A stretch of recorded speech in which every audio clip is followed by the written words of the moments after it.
Okay, let's pray. Loving God, we thank you again today. We come to class to study your words and a lot of things that we can use to serve you and to serve your church. Give us the wisdom to understand and help us that we can help one another too. In Jesus' name I pray. Amen.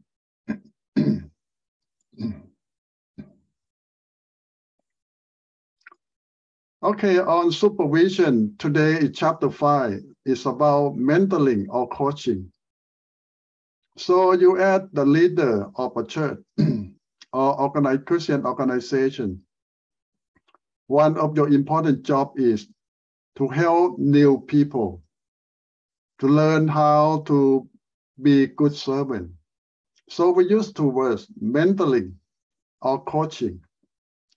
So that two words have similar meaning, but it's not the same thing. So some people say that I need a mentor.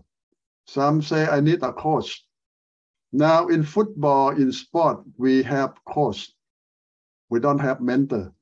Why? Because they are two different jobs. But some football guys say that I have a mentor. Now, what that mean? You can get coach is someone that with you all the time and tell you, you make a mistake, you need to correct that, you have to do this, do that, with you all the time. And that is a coach. They with you all the time and tell you, correct you, and help you with you all the time, but mentoring, what that means. Someone that maybe not so close to you, but you respect a lot. Might be some old sport guy or someone that went through a lot of experience and inspire you. And you look up after them as your mentor. The mentor might not see you all the time, but sometimes. But every time he have a big impact on you. Whatever he say or whatever he did, you respect, you honor this guy so much. So we call him the mentor. So why we need both? Well, we need both. Mentor is someone you're looking up to, someone that you hope to be like them. But coach is someone to help you get there. Now, it's a good point. Mentor is already there. Mean that most of them are successful people that people respect. But coach still working with you. He might know a lot. And sometimes you tell the coach, why don't you do it yourself? The coach knows, but maybe he don't know how to do it. He knows how to teach. He knows how to correct you. He knows what your problem. But the coach himself cannot do it too. But he knows a lot to teach, to guide, to correct. So now you see the two differences. Mentoring and coaching, but you add a church leader or manager or supervisor of a Christian organization, you need to know how to do both. In some situations, you need to mentor some young people. In situations, you need to coach your team or your apprentice or your assistant. You need to coach them. Mentoring them may be not enough. So now you see that sometimes you do both. Sometimes you do each one for different person, different occasion. So I already sum up the mentoring and coaching. And in a short term or in business definition, they might have a little bit different, but mainly it's just about someone who inspire you is mentor. Someone who help correct your mistake with you is your coach. Now, what you need? Well, it depends. If you don't have a lot of experience, you're still young, you need coach. But in the same time, you need some mentor too. Some mentor is someone you look up to, someone you hope one day you can be like them. That inspiring you. But if without a coach, you will never get there. A coach is someone is with you, help you, correct you all the time. They see your mistake, they see your weak point, they see your strength, and they can help you improve yourself. This is the coach. Now you see which job is more. Well, to coach is a lot more work. So why you choose to do the coaching if it's a lot of work? Well, it depends on situation. When you decide to be the coach to someone, it's a big commitment. You intend to help that person to their best potentiality. The coach can see someone that like a rough diamond. And the coach is the one who go to cut that diamond. Help cut that diamond to make it the most precious stone. So the coach need a lot of experience, need a lot of patience, and know what he's doing. If you make a mistake, maybe you already destroy the diamond. But a lot of good coach still can correct the mistake and make it a good diamond. Now, another thing they mentioned, mentoring is a long term, but coaching can be short. Now you see that why? Because mentoring is someone you look up to, someone who not really get involved with you every day. It can be a long term. You might meet once a while to your mentor, and the mentor can relate to you through email, to text, telephone, or face-to-face from time to time. But it's a long term because they don't teach you a lot, but they inspire you. They motivate you and give you time. But the coach is with you all the time. He forced you, he pushed you, he correct you. And a lot of times you fight with your coach too. But mentor don't fight with you. They inspire you to do it yourself on your own pace, on your own skill. So that's a big different thing.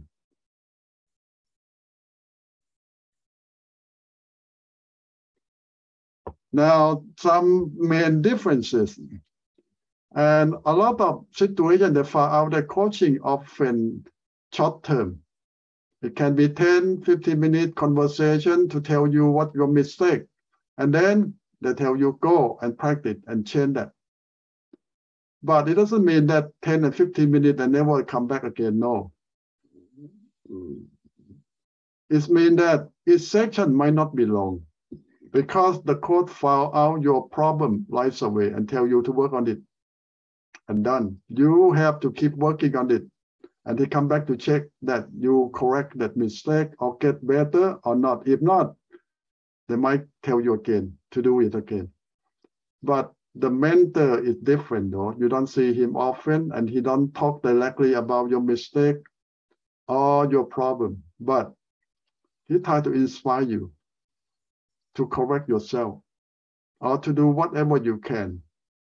And sometimes the meeting might last hour, 2 hours or longer, but it's not as often as the coach. It's from time to time.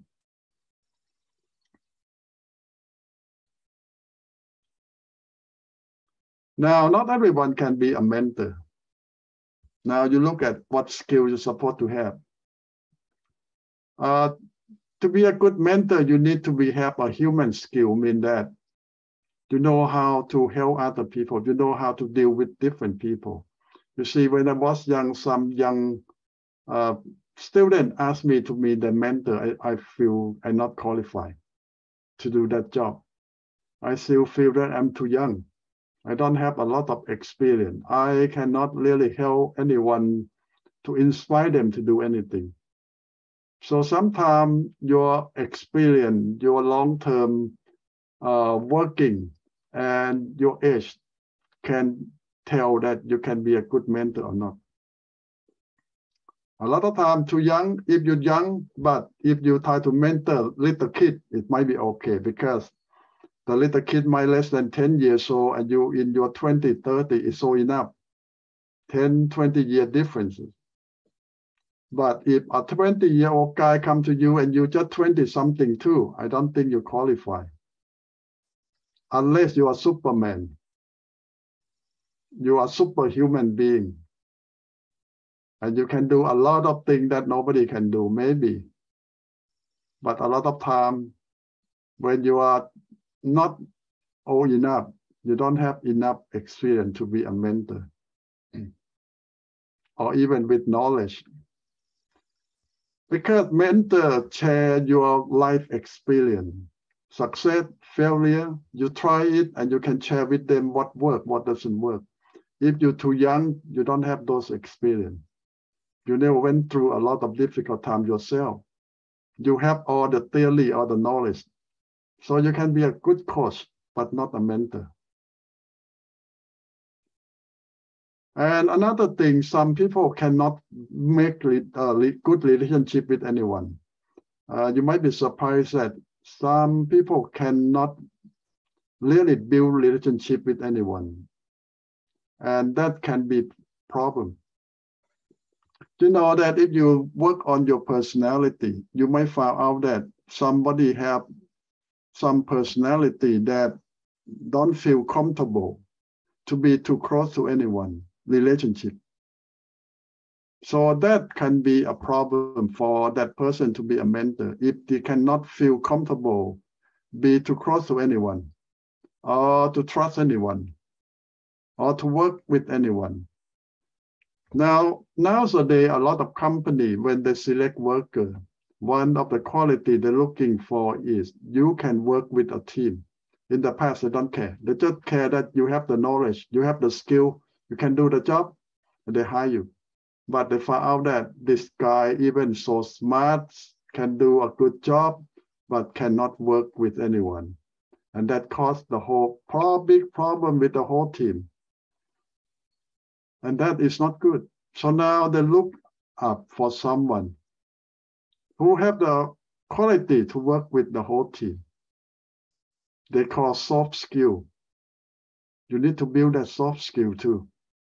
Not just the hard skill, the knowledge, technology, or you can learn.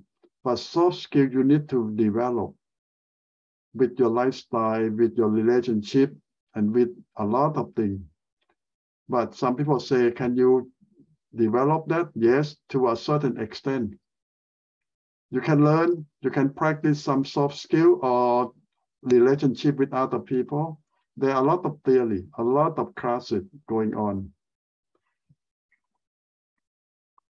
And the same thing, to be a coach and to be a mentor, you need to know how to make good relationship. Coach and coachee here just mean that someone you coach. This is the phrase that we use here, coach and coachee. You might never see that, but it's just like supervisor and supervisee is the same style that we use here. So to be a good coach, you also have the knowledge, the training, the experience, and the human skill to work with a lot of people. And here you go on, they will say that a lot of good benefit out of this process of mentoring and coaching your team. Why? Because when you select someone into your team, it's not just they already know enough to work with you, but as we say that knowledge change every day too. In the past, you learn something and you can work your whole life with that job. But today, whatever you learn become obsolete in 5 years or 10 years. Why? Because the world changed so fast. The new technology come out every few months. Whatever you do, whatever you know a few months ago is already old. New program coming out, new technology catch up. And if you're not on top of that, you are obsolete. Nobody wants you anymore. So it's the same thing even in ministry. Mentoring and coaching help your team so much because it's not a formal school, but it's an informal learning process. A lot of you learn new things you come to share in your team. And you learn from your coach, you learn from your mentor. And that is the way to pass on the new knowledge, new technology. But now we found a new problem. A lot of coach, a lot of mentor don't have knowledge to coach anyone or to mentor anyone. Why? Because they don't keep up with new knowledge or technology. But still, you don't discount them and say that they are old. They don't have anything to teach me. That's it. Because a lot of experience is the same thing. It's just some new knowledge that they need to catch up. But a lot of skills still come with age, with experience, with many years in their ministry, in their work. You don't discount old preacher that, you are too old, you know nothing. They know a lot. Because they deal with hundreds of thousands of people, and man don't change. Throughout history, man is the same thing. All the knowledge about human being and relationship is the same thing. It's just new technology that you can learn from somewhere else. But your coach and your mentor might not know much about new technology all the time, but still, this can help you a lot in all things. Now they will tell you that how you select the good coach or mentor. Well, this is on the side that you choose mentor or coach. But another way, you know that in the old day, Paul and Jesus, they choose their student. Not the student choose the master choose student. So what's the difference? In the old day, there is not many schools and not many good teachers, but a lot of students want to learn. So the master have a choice. They will choose a certain student. They don't accept everyone. So the student have to compete for their master, for their trainer, for their coach and mentor. But today there's so many schools everywhere. You can go to any school you like. Because modern day school, they just open up, most of them for money, for profit. They don't care much about you. They just want your money. So that become problem too. Because sometimes you think that I have a good school, I have a good teacher, but a lot of them doesn't care for you. They don't care that you know or not know, you learn or not learn, as long as you pay your money and they're happy. And when you finish, you get your diploma or not, and you can work or not, that is not their concern. So that is not a good coach or mentor. In the old day, the teacher cares so much that the student really know. They're available to work and can do the job. If you cannot, what happened? You never graduate. So that is the key thing. In the old day, the school, the teacher decided who can graduate and when. Some students might stuck with the master for 10 years or 20 years and never graduate. Why? Because the teacher see that this guy is not qualified to graduate, to call his student. So they will never let him finish. But some who are good and the teacher, master see that he or she is qualified, but in those days, only he, no she. The teacher will let him graduate and go out to work or to be a new teacher. So the mentor or the coach have all the power to decide.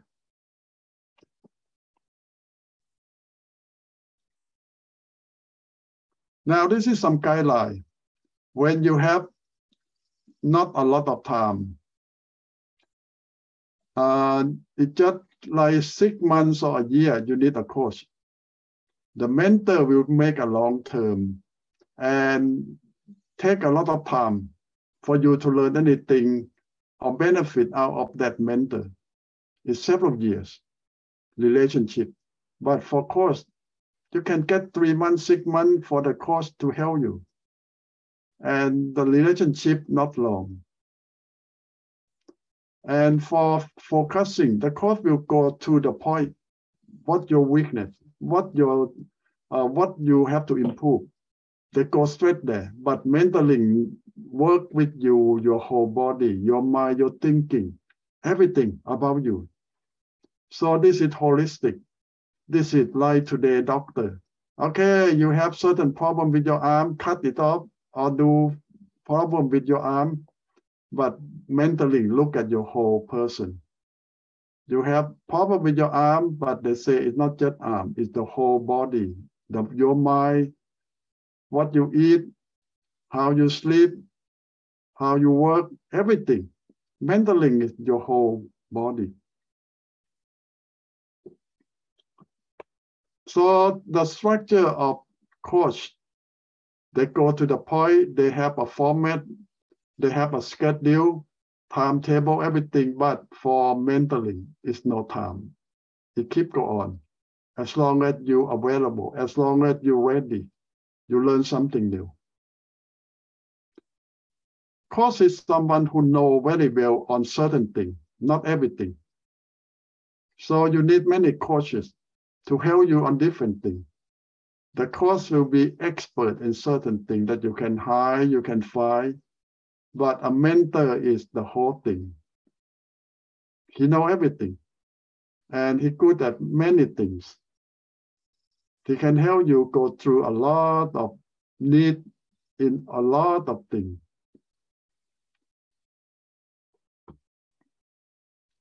So agenda, what that means? You and your coach can plan what you're going to work together. But mentor, it's different. They say that a good mentor will not set agenda. It's you who want to work with a certain thing. You need to decide what you want, what you're looking for. It's your decision. But the coach will point to you right away. This is your weak point. This is your problem. You need to work on this.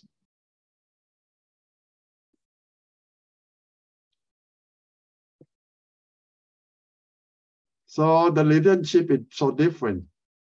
The coach might challenge you, make you mad, angry at you, or a lot of things, but mentor don't do that. They don't make you mad. They don't ask you personal questions. You have to tell them, and they wait for you. It's you who move, and you who want. So the outcome, after 3 months or 6 months, you see the outcome. You improve or not. You good, you better or not. But outcome for mentoring is you cannot define. But most of the time, it just means that you feel good. You feel that you're learning something new. And you cannot really put it in a certain thing, but it comes slowly. And you find out later on that, oh, this is something I'm looking for, or something that I try to find for a long time. So this is the difference. Here, more advice that when you need a coach, when you need a mentor,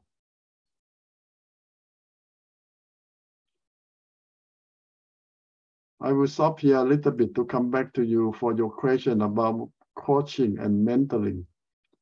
You understand both that they are different and you need both. And for what? And do you have one?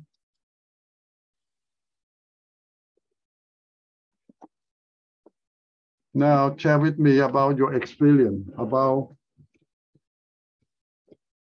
either you have a coach or you being a coach.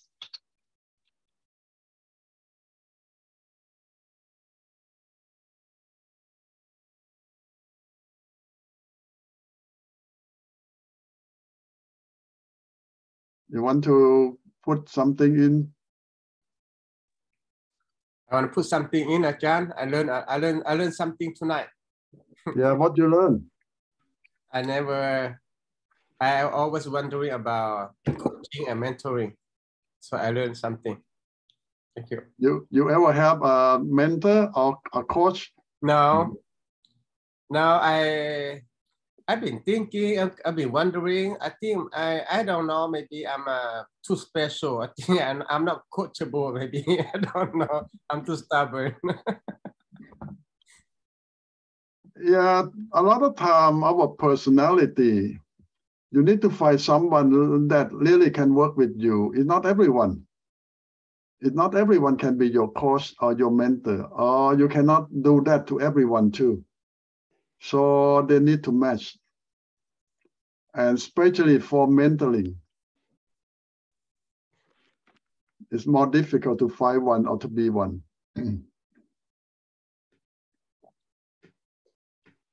Yeah, I think sometimes we need somebody that to tell you the truth, what's wrong with you. But sometimes a good friend, that will not tell you. So it's but I have a good Christian friend that I do handy job for him. He's pretty good. He's more than a friend to me. Yeah, some friends change their relationship from friend to be something else. So someone you call friend, but in fact, he might be your coach or your mentor more than just a friend. And I found out that a lot of spouses, they are more than just spouses. They become good friends or they become coach or mentor. They might have double, triple role in their relationship. It's like you have too many hats, but you have to know when to use which hat.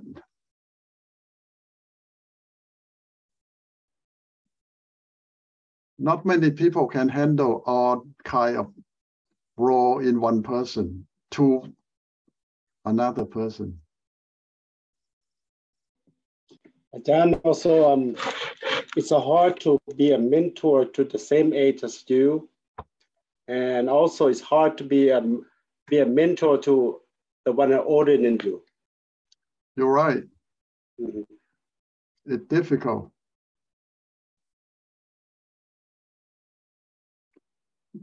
But it's not impossible. It's just a lot more work. I think for me, my mentor need to have a greater hair than I do because I have gray hair. I'm just joking, but Ajahn, the way I see then, for example, a couple, then the husband is pastor, so most likely the wife is kind of the wife, but at the same time she's the coach. Is it right? Well, Depends. it depends. A lot of time, the wife can help a lot if she are prepared to do that job. So a lot of couple have time to prepare before they get married or prepare for their future role. But some couple don't have a chance to get ready or prepare. So they will have a very rough ministry, rough marriage.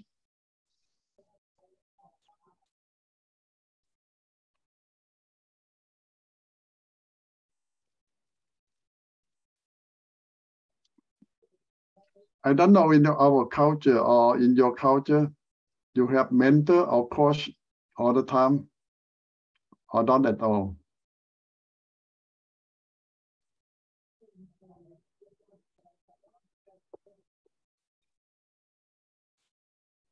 I think you might have, but it's not officially said or not formal. It might be informal.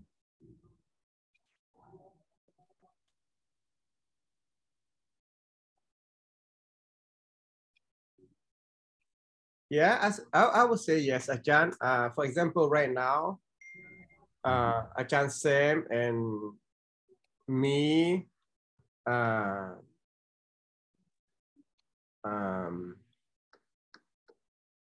San and Evan, so we talk a lot. And you know, with me and Ajahn Sam, we talk pretty much every day. And which Sam? Ajahn Sam, Sam Sally. Okay. Come on. He's Okay. Technically he's my nephew. He's my cousin's son. So yeah, sometimes we talk and we kind of okay, what's the right way to serve God, and you know, we try to talk about everything. So you know, sometimes we just like, but it's a good way to do it. It's a good way. I just give him my opinion. Sometimes he just give me opinion. Say, no, it's not right. No. So yeah, I think we'll teach each other. So what you consider that is a coach or a mentor? A little bit. I don't know, because I said, like you said, maybe to be my coach, he's too young for me. But he know a lot though. But he know a lot. But yeah, I say I was a mentor, I would say. Yeah. And he beside me, I think he talks with San and Evan too. Okay, good. Yeah. Yes, Ajahn, to me, I mean, as a mentor, it doesn't have to be young or old, as long as it makes sense, as long as they teach you the right way, as long as they guide you to the right way. I think to me, I mean, it doesn't matter whether young or old.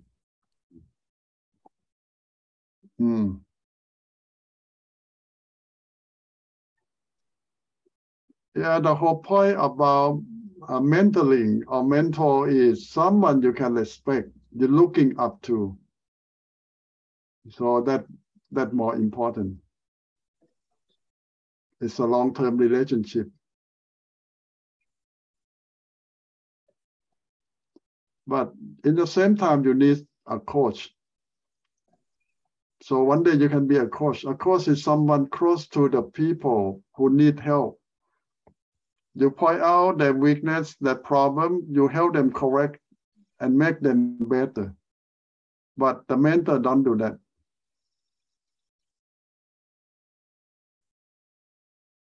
Now, if the mentor come to do that, they change their job to be a coach now.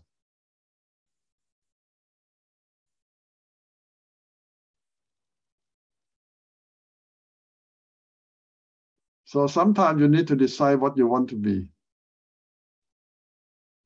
Why don't you can be both in the same time? Oh, it's difficult to be both in the same time.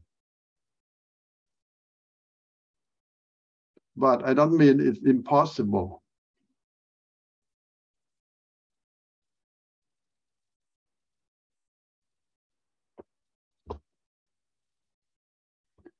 You look at a good father. A lot of fathers want to be just mentor. And some fathers want to be coach. But some fathers don't want to be both. Now you can look back at your own experience. You think your dad is a good coach, good mentor, or good or both, on bad on both?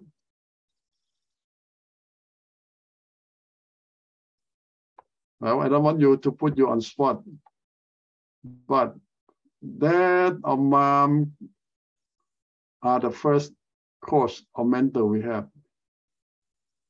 And then it move on to your teacher at school.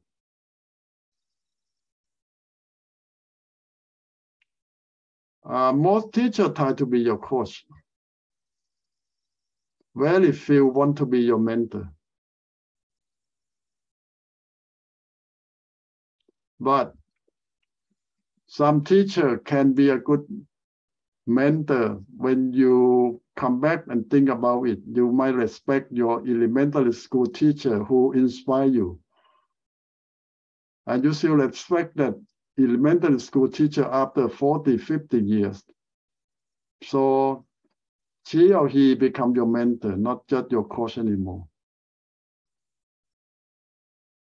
But most teachers just do the job at your coach. You're right, Ajahn. I still respect my kindergarten's teacher. Without him, they don't know how to read Laos. Yeah, I only study Laos for kindergarten, and I think the first grade we call it not kindergarten, first grade, and then I could study one, and I flunked to move on to the second grade, and the second grade, the next year I passed, but I didn't get to study the second grade. That's a good point. You won't forget your mentor, good or bad one.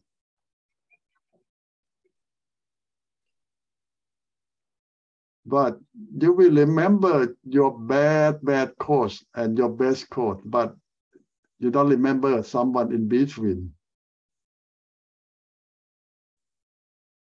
So why?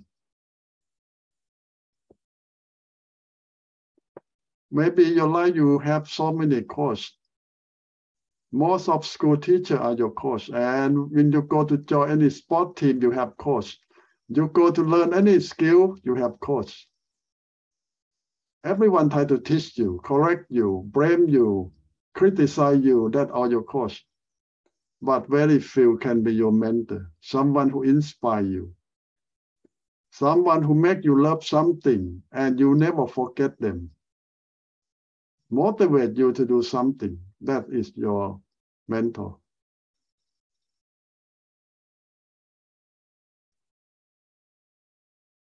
So now go to another question. Should you have at least one mentor in your life? The answer is yes, you need. Why? For me, Ajahn, I think you are the most, the one that inspired me and the most one that I always, follow and use whatever your lecture and, to influence others. So whatever, learning from you is a lot better learning from other place. So that's why I said whatever comes out. So it's from your teaching, your lecture, all the stuff. After we learn from you, we apply it to our our church, our life, things that we that's why. I said I've been with Ajahn for almost 40 years, Ajahn. Yeah. Well, thank you. Me too. Me too, Ajahn. Yes, Ajahn Konsai. I was gonna say the same thing too. This year it is my, seventh year that I received Jesus Christ, and for the past 2.5 years that I studied with Ajahn, my life does not turn around like this, but I pretty much turn like maybe 360 degrees. So yes, thank you, Ajahn. Yeah. You are my as a mentor. Yes. Mentor and my supervision and coach, everything. All this coach. Well, thank you. I hope that I won't disappoint you.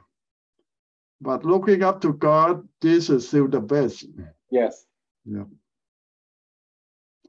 But you might need some help from human being too, from time to time. From human perspective, yes. Yeah. Yes. Ajahn, I'm sorry. I'm gonna log out as a laptop. I'm gonna log in on my cell phone. Then we are now going back to the hotel. So then, when I get to the hotel, I'm gonna log back in. On my laptop again. Okay, no problem. Tell your nephew congratulations for the wedding too. Yes, I said dinner is already over, but then actually the big ceremony is gonna be tomorrow. So okay. Congratulations, happy with them. Thank you, Ajahn. Come. Okay, you have any more questions before we take the first break? We will go back and learn more and share more because this will be one important topic that you need to understand, and because you need to do this job a lot in the future. Ajahn, did you send the chapter 2? I saw just Go back to the. Ajahn, you mentioned earlier about I have a girl Bible study mentor. She's the one that took good care of 5 of us. I have 2 Mien friends from the church and 1 Cambodian and 2 sisters of the Hispanic girl.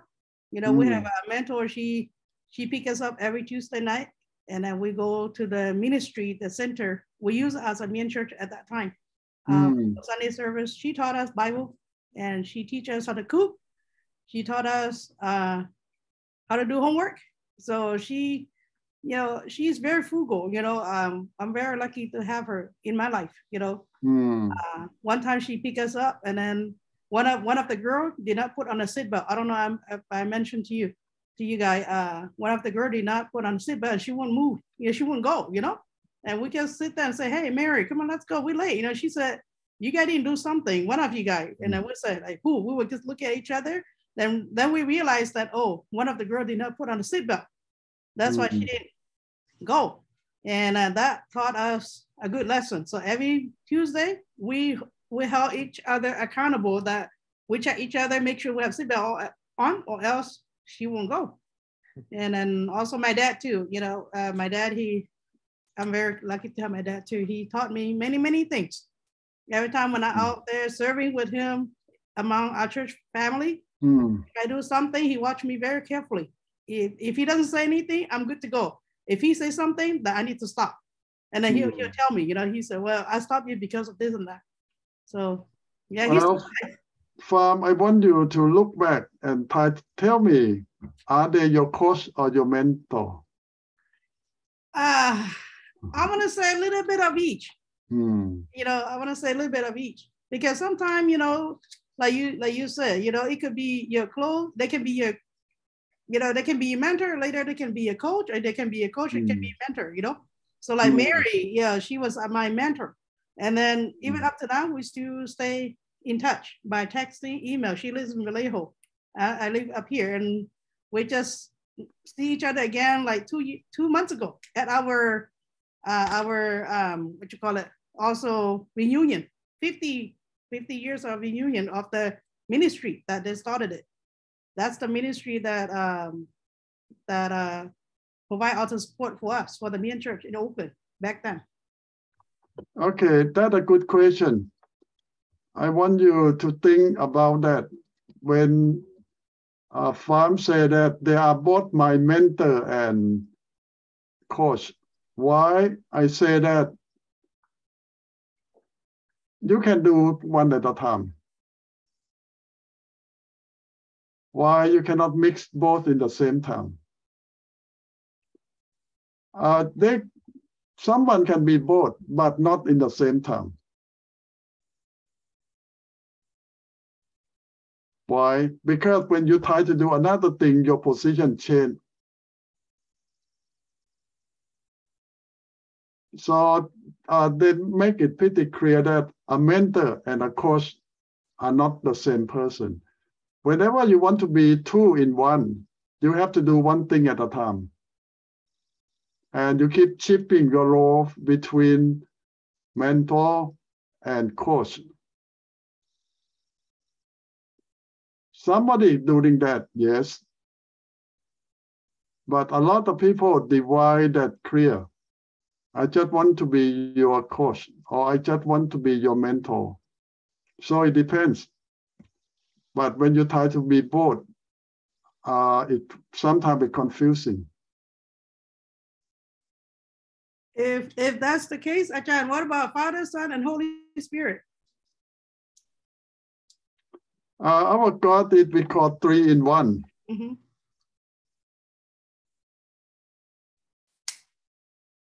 And a lot of things about God is not man.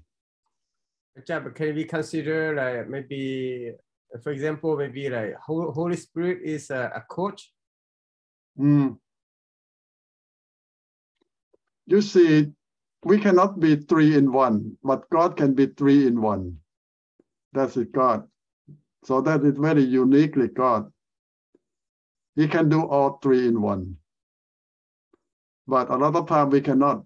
We keep doing. You heard the words that people always say, I multitask. They say that I can do 3, 4 things in the same time, but in fact, they keep chipping from one thing to another thing, back and forth, back and forth. It's not exactly do 3 things in the same time. They keep changing things between that work. For example, they say that I do 3 jobs in the same time, but in fact, no, nobody doing that. You do this job 1 hour and then you shift to another job and you shift to another role, back and forth, back and forth. Some people can do that, but a lot of people cannot even do that. But nobody can do 3, 4 things in the same time. Even in our brain, we cannot think about 4 things in the same time. We think about 1 thing at a time, but just back and forth, back and forth. But our brain can function so fast. How fast is our brain? You can travel the world several times in a few seconds by your thinking. So that very, very amazing. Okay, when people try to be both coach and mentor in the same time, the problem is when we expect from coach and what we expect from mentor, it contrasts each other. And we clearly say from the beginning, a coach is someone who can say the truth, can hurt you, feeling, physically, because that's the only way to help you, to teach you. And relationship might not so good. But a mentor will not hurt you. They just inspire you. They not make you do anything that you doesn't want to do.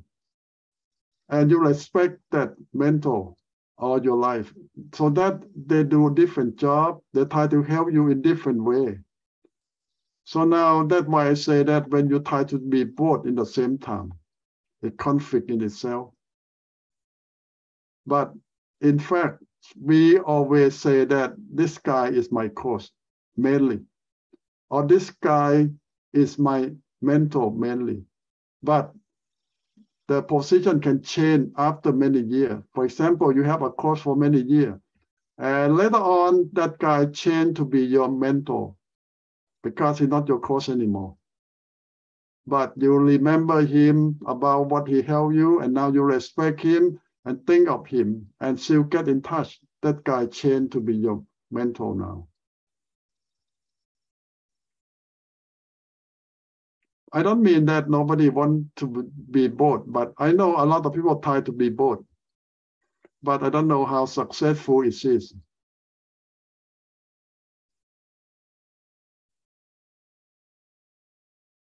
And like your leader that lead you from in the Bible study, I think that she started with your coach. Even she said that she want to mentor you, but now you're really your mentor now. But she started as your coach. That according to the theory though, when someone try to teach you something and try to correct you, your mistake, and spend certain time with you to do something, that is your coach. But later on, you still get in touch and she's not really coaching you anymore, but you respect her, thinking of her, and now she became your mentor now.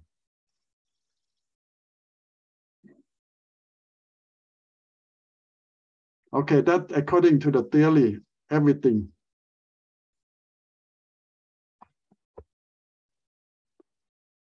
So the lecture will go on that, why you need a coach. Well, a lot of time when you want to learn something new that you don't know, the course will come specifically to help you at a certain thing that you don't have the skill. Because most of the course that you select will be expert in that field, in that topic, specifically on that thing. So he worked with you to correct you, to improve you, to help you to be good or better on that certain area. That is a coach.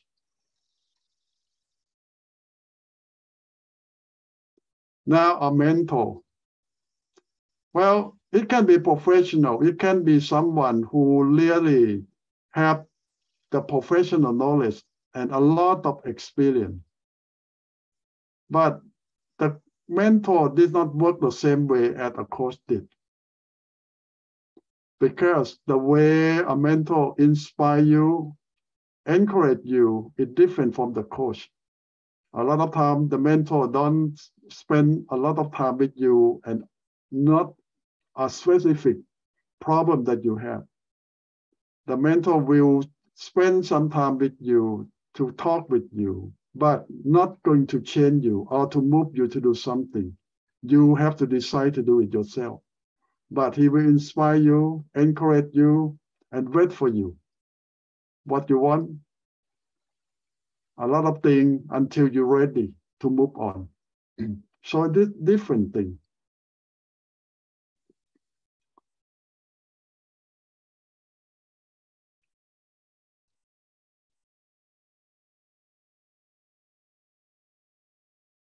So you have to decide what you want. You want a mentor or you want a coach? Now, can you decide now? In some situation, you need a mentor.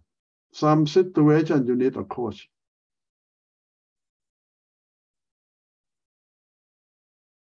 Now you can raise example in your situation, what you need. For example, you want to be a better preacher. You want to preach better sermon. Now, who do you want? You need a coach. Coach. Yeah. Someone who can help you correct and someone who can help you improve, specific on your preaching. The coach will come to tell you, you preach too long, too short, and your sermon is boring, not interesting. The coach can tell you that, well, you talk too slow or too fast. You're not loud enough or something. The coach can tell you all these things and try to help you, correct you on all these things. But now, if you have a mentor come to help you with your sermon, what he will say? Most of the mentor will say that, oh, you are okay. You need more time. You need more practice.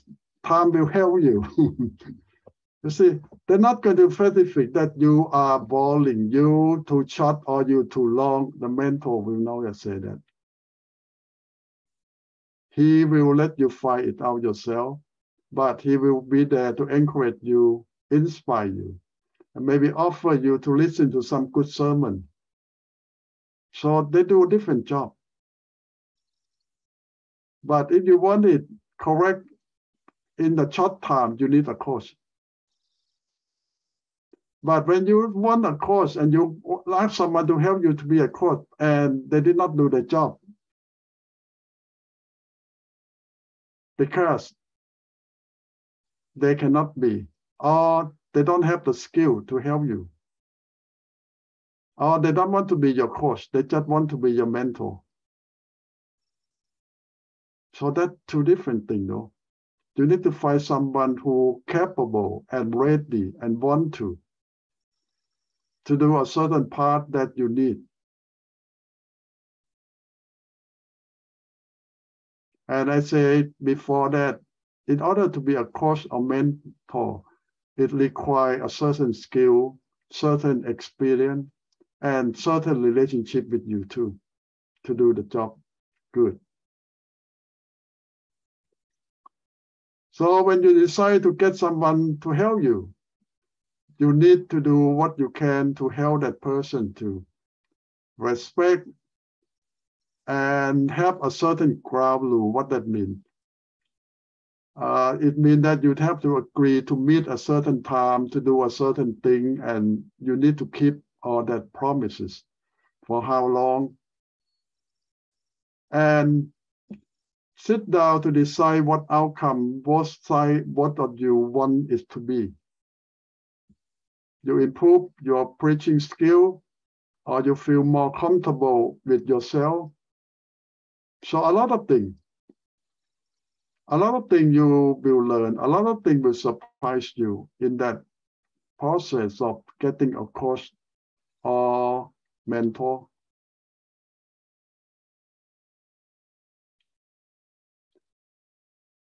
And here from now on, you will see a lot of proven benefit that they have many studies that when you're using the coach that help you or the mentor, what change that you have seen?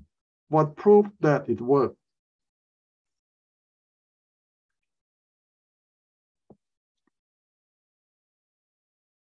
And this that relationship will start with the three stages, like cultivation, that means the beginning of developing relationship, working relationship. Separation, they say that all relationship will end one day, but in the good term. Relationship reach this level. What that means? Redefinition. Relationship can change. Mean that even you start at a course, as I said to farm, that one day after many years, the relationship change after you separate for many years. You have the redefinition, mean that from a coach now you become a mentor. It keep go on. It never ends. So it means that you start very good and relationship keep growing stronger. Even after many years, the coaching done, but the mentoring keep go on. So that means that you start well and relationship keep go on. It never finished. So that's a good thing. It's growing, developing. So this is tell more about how the coach work with you. The coach will spend a lot of time listen to you and observe you, what you're doing, and try to find your weak point, your strong point, and what he see that going to improve you. So this is the main thing of the coach job.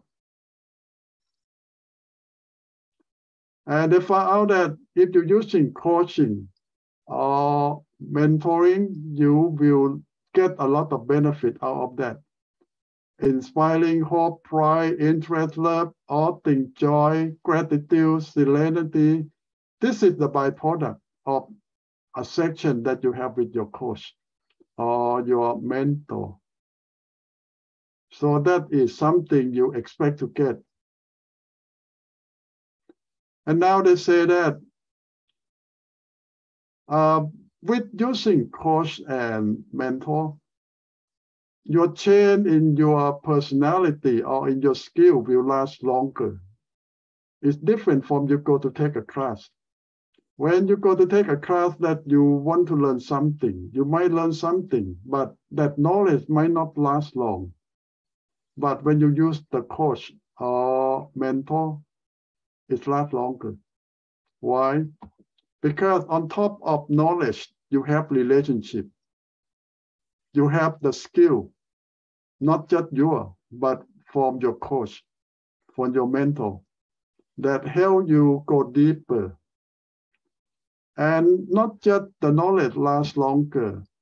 You can develop creativity, mean that you expand that knowledge into another level.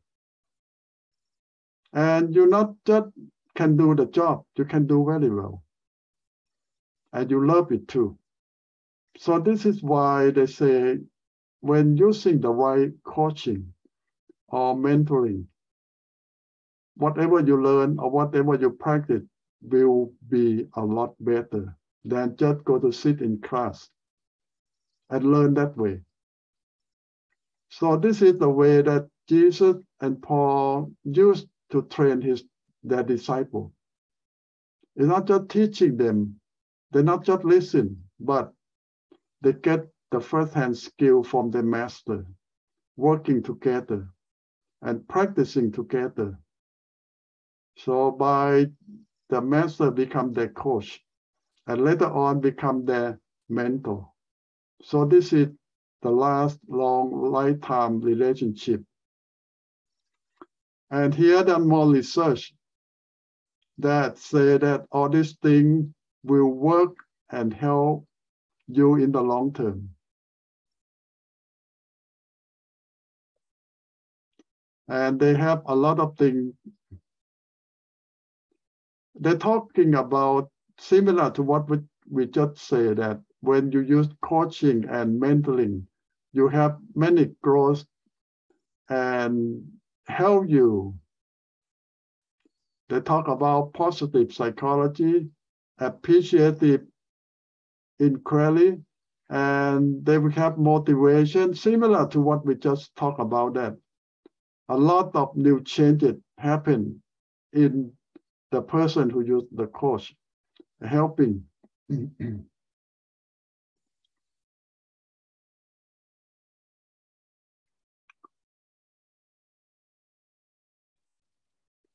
So they talk about, they divide the coaching on three different definitions. They say that you can use the individual coaching, self-coaching, and group training. It's like a group coaching too. So like you have a sport team. A lot of time, the coach not just work with you alone, but work with the whole team. So that's a group training. So you can use different things for different purpose. And that will come out with the good result. So now this is a topic that I want you to pay some attention to. They call self-coaching. So what that means? Some people have ability to do this. It means that you don't hire anyone, you don't need anyone, but you can coach yourself. Not everyone can do it, but someone who have the skill to do that. For example, you can tell that you can be a self-coaching, use the self-coaching or not, it depends on you. If you can make yourself, force yourself to keep the schedule and have the discipline to do that for a long term, you can do self-coaching. But if you need people to tell you to do things and need people to supervise you all the time, you cannot use self-coaching. You need someone to help you. So it depends on your self-motivation. If you have strong self-motivation and you can keep yourself doing a certain thing that you believe for a long time, you can do this. It's like home study. A lot of people say that, oh, I don't need to go to school, spend a lot of money. I can study at home by myself, but most of them fail. Why? Because they don't have the discipline to make themselves study. They cannot stick with their schedule. A lot of things will take them away from their schedule, from their doing what they're supposed to do. But they say that maybe just 10% of the people who try self-study can be successful. 90% will fail. So it means that majority of us need help from other people. You cannot do it yourself.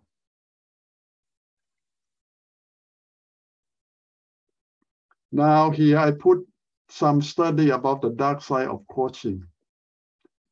Why? Because they say that this is unregulated, means that there is no law to protect consumer or protect you. And a lot of people who offer to be coached don't really have the skill or don't really have the training. So why I talk about both skill and training. Some people have the skill, but They don't have the training to help other people. So they know because they have experience, but they cannot teach anyone. So you need to have both. To be a good coach, you need to know what you're doing, and you need to know how to teach other people to do the same thing that you do. And that is the skill that not everyone have both. You might go to Tiger Woods and say, teach me how to play golf. Tiger Woods is #1 golf player in the world, but he might not have the skill to teach anyone. He just look at you and say, hopeless. How can you hit that bad? Why don't you do as good as me? Well, that's why we come to Tiger Woods to ask him to teach us, but he cannot teach us. He said that you need to know it yourself. So why we need him? He's #1, yes, but he cannot teach anyone. Maybe not even his own children. You heard the story that always say that a husband cannot teach a wife how to drive. Not because the husband don't know how to drive. He might be the best driver in the world, but still cannot teach his wife. Why? A lot of study going on, and they found out that because they're too much emotional attached to each other. Teaching driving take a lot of chance of go through a lot of dangerous situation, and husband and wife cannot tolerate that. They will stop their loved one from doing a certain thing. But if someone else, they don't have problem.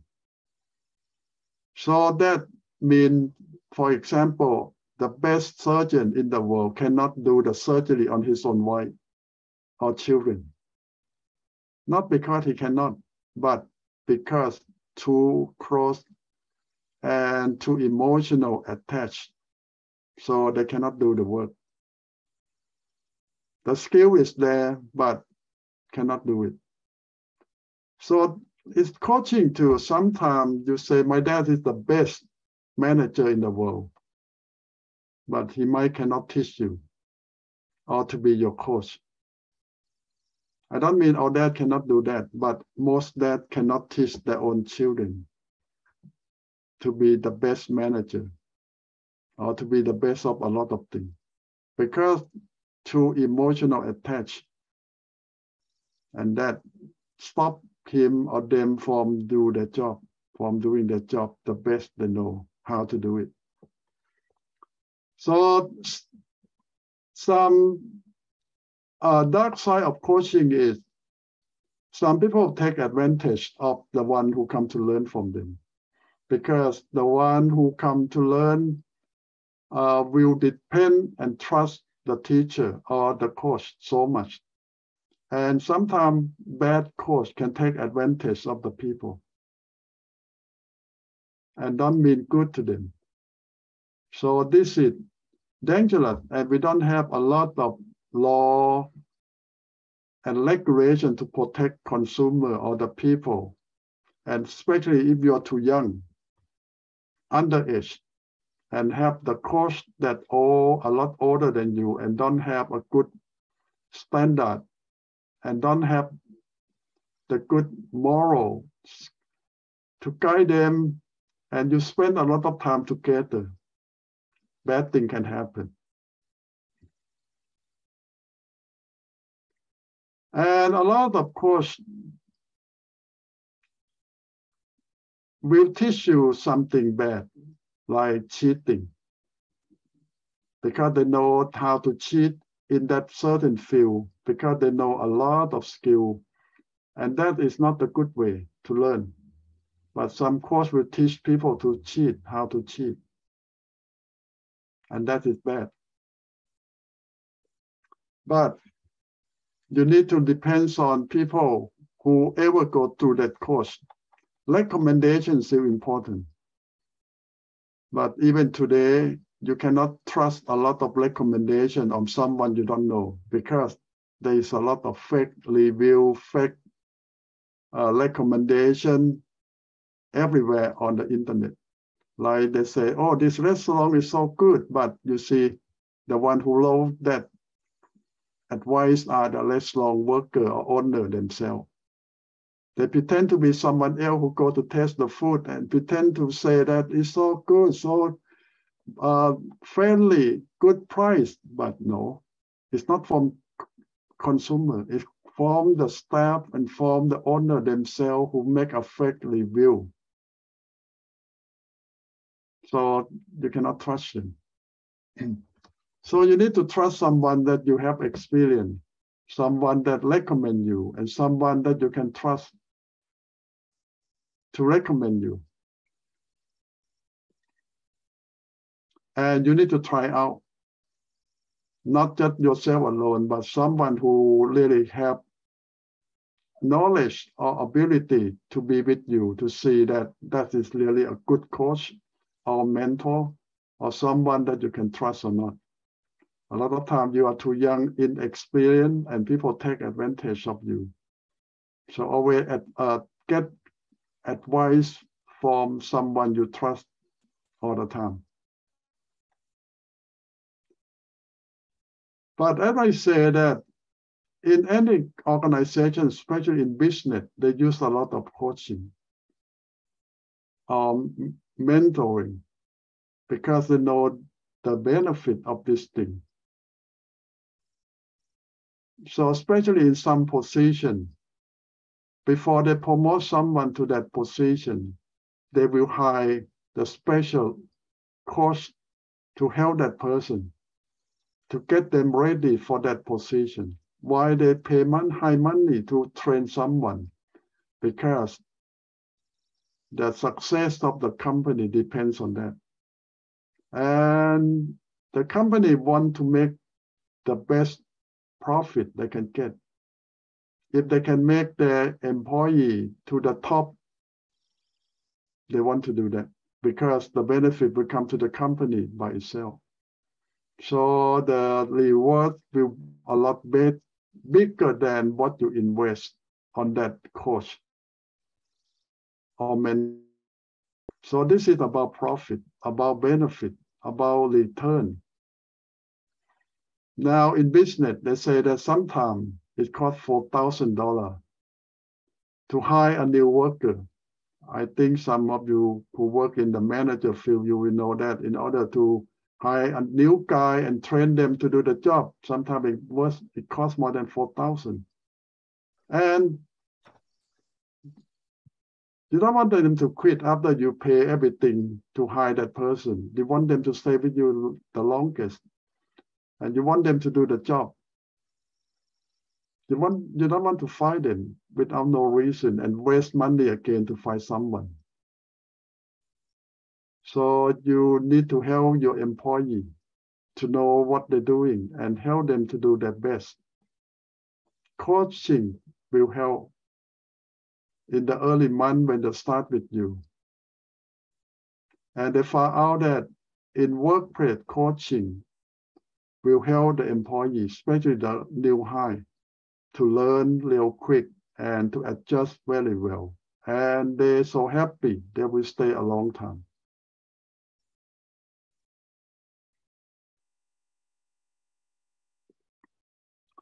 Now they say that if your company or your church organization never have a coach, you might propose the idea. Whatever you want someone to do some job, you need someone who have the skill, the knowledge to be the coach. Don't say that, okay, we select you to do this position, but they have no idea what I have to do. So you need to have some guideline, or better than that, someone coaching them for a few months, so they know what they're supposed to do, and they know that what is the good result supposed to be. But a lot of time we ignore this thing. We just select them and dump them with certain expectation, and then after a few months, they don't know what they're supposed to do. And we're so disappointed and complaining that we already select you, why don't you do your job? They might answer, I don't know. I have no idea what to do. I know I do my best. They always answer that. but you said your best is not good enough. Well, a lot of time it's not their problem, it's our problem. We don't helping them to do their job. We don't really teach them what they're supposed to do. And worse than that, we don't have coach to help them to start with.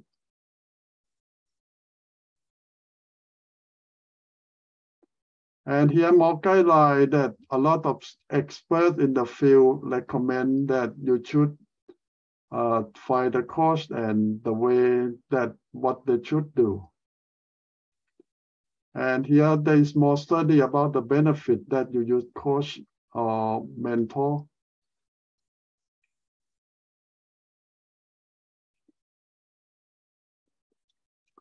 And in the end, they talk about some manager, some leader who using this skill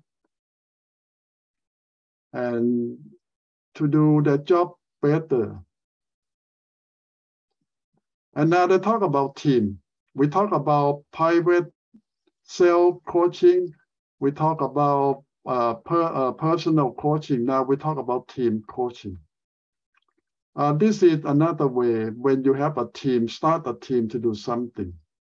The whole team might not work well together. And the whole team might not know much about what to do. Now you need to coach the whole team.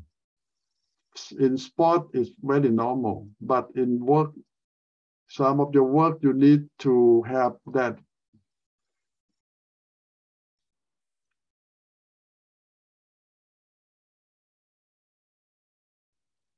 So this is something that the whole team needs.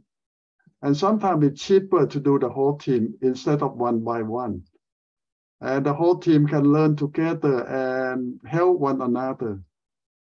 But the coach or the mentor that come to help the team need to have more time because it's more work. And it's not just on one-on-one, it's a lot more people. And a lot of time it needs the whole team to think the same way and to see the problem together. It needs more time, it needs more work. And the one who want to do the coach of the whole team needs more skill, more experience too. Not just someone to have do that job for a few years, might not qualify. But someone who have more seniority can do that work.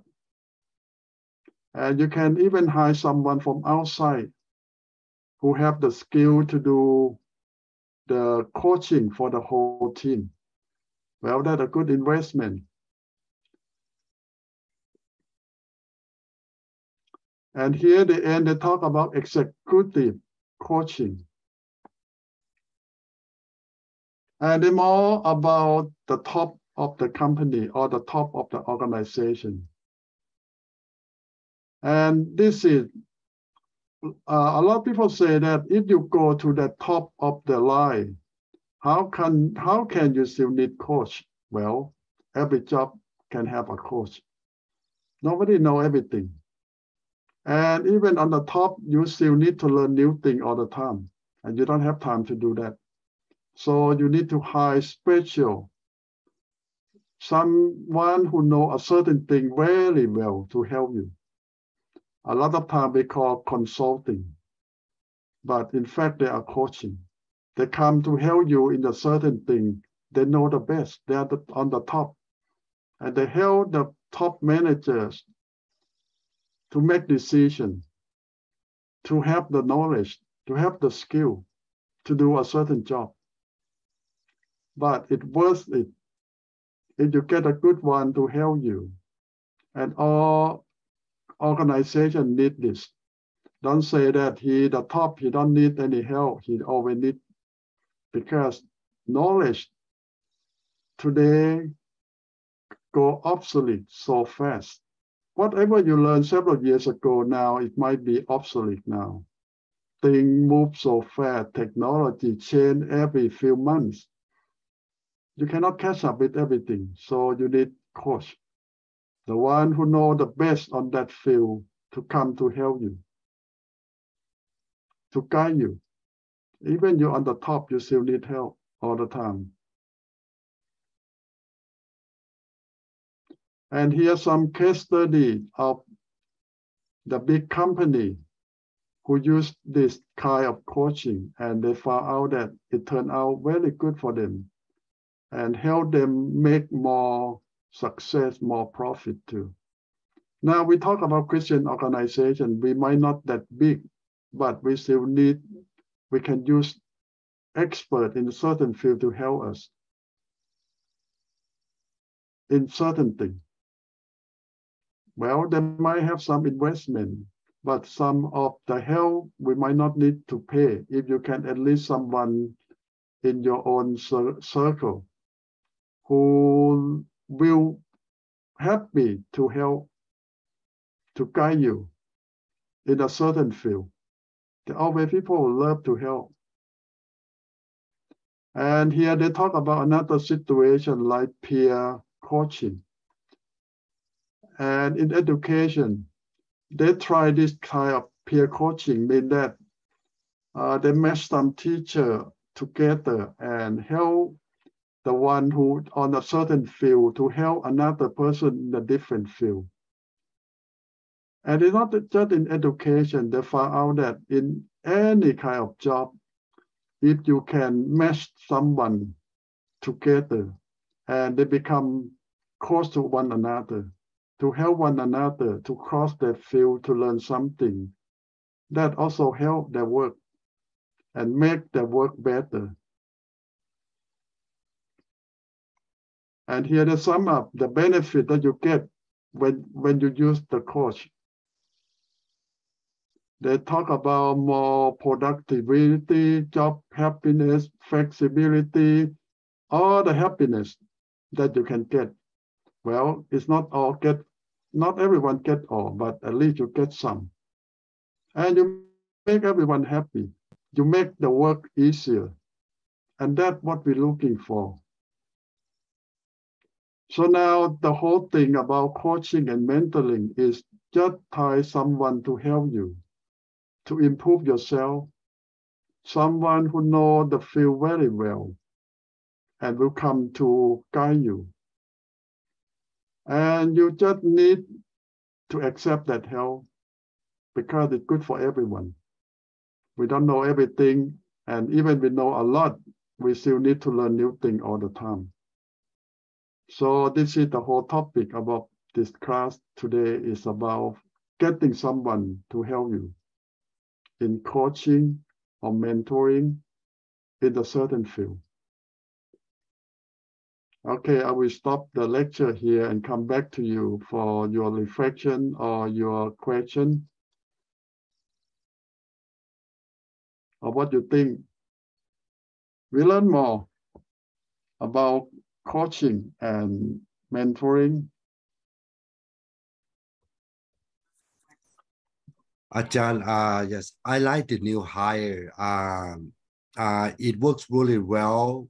I mean, for my job, as a new hire, because because I train her or him.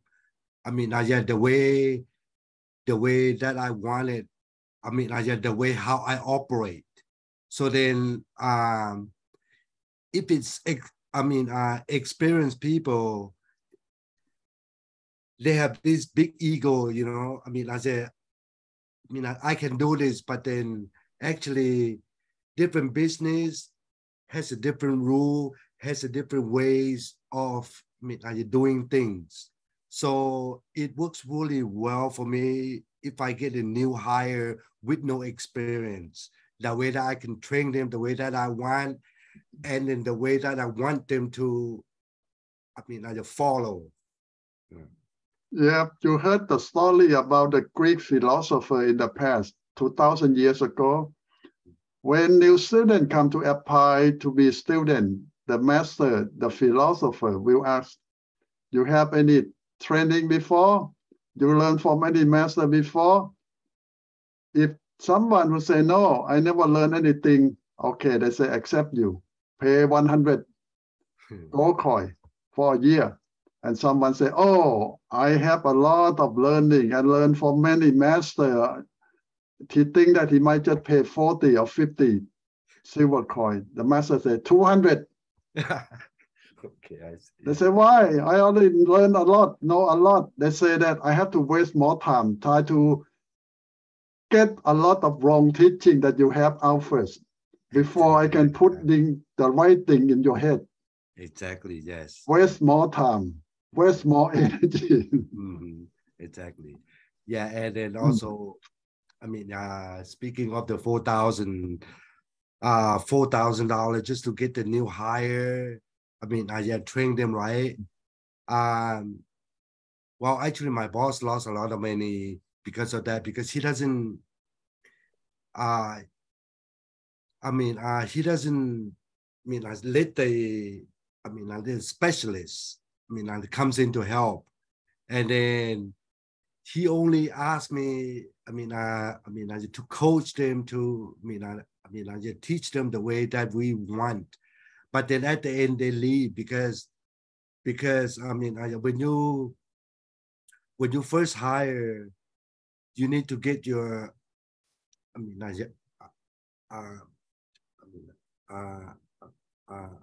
working permit, which is cost $300, and then the key employee license costs you $4,500. So it's $4,800, and then after a while, when they get used to it, then they leave you.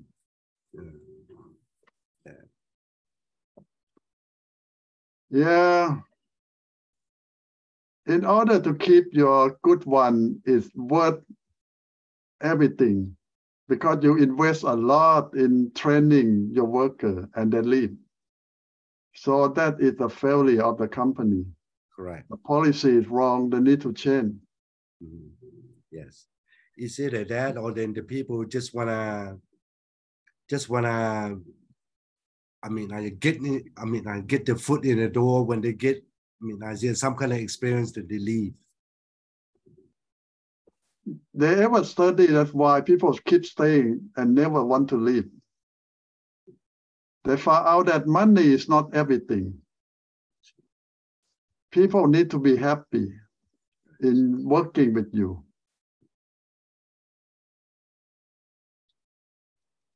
So you need to find out what will make your people happy, and they will stay. Sometimes just a little bit thing that you overlook.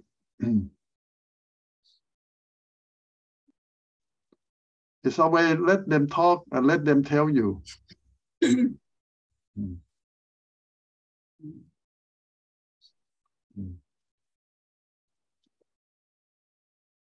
Good, Kat?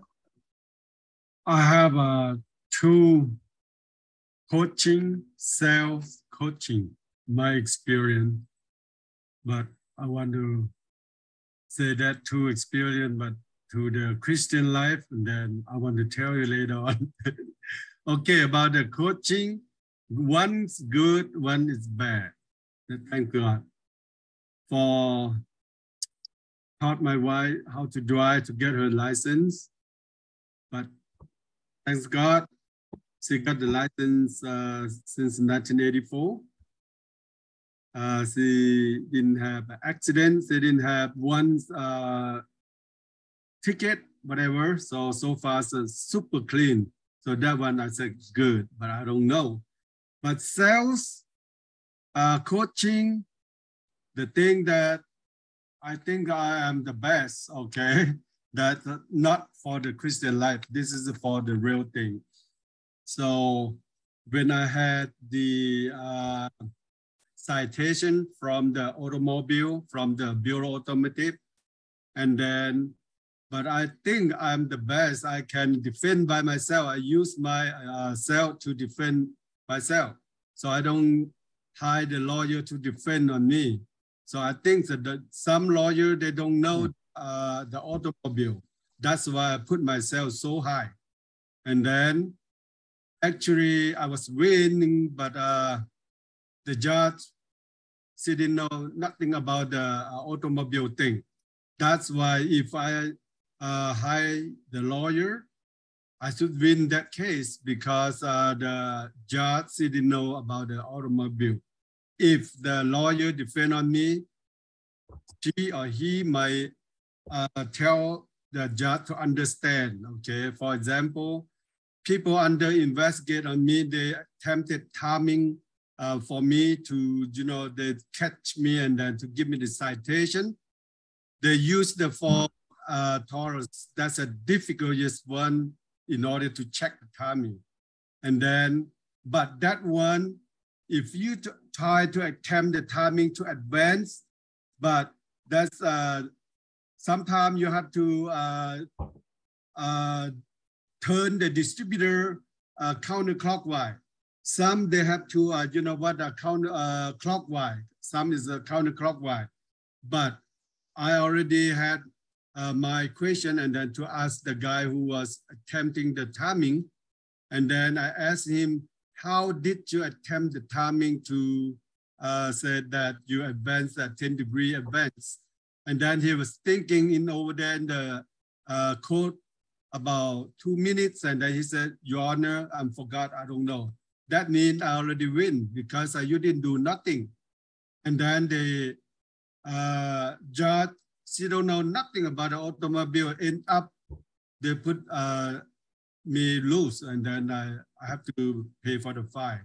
That's why from now on, I said, sell coaching no good. That's not my style for the Christian, way.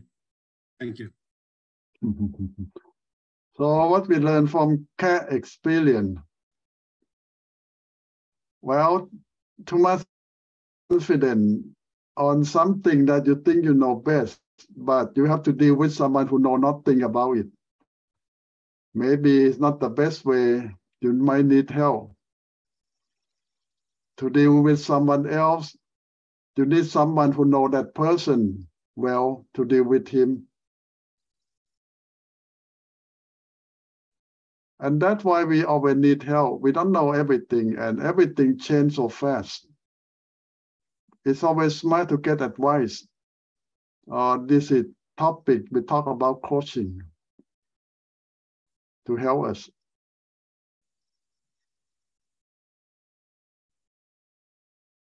Especially when we try something new.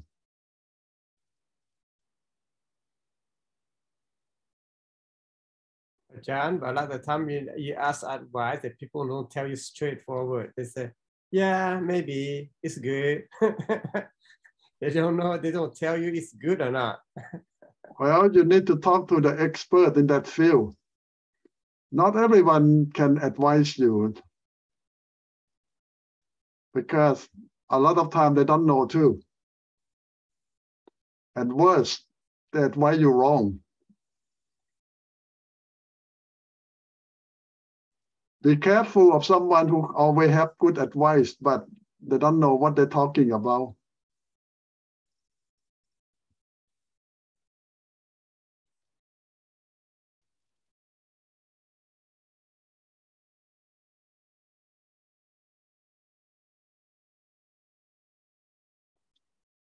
Now think about what you know best. Can you be a coach of someone?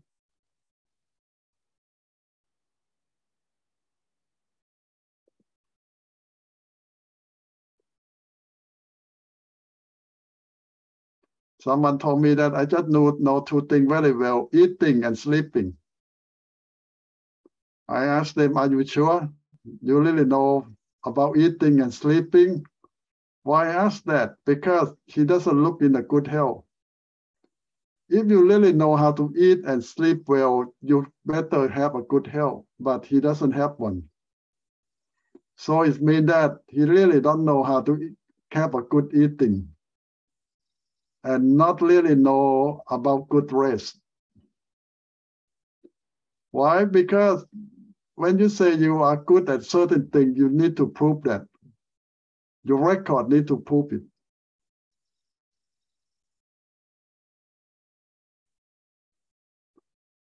Will you sell a cream that to make you look beautiful and you yourself look so terrible? Anyone got to buy it from you? They will ask, why don't you try yourself first?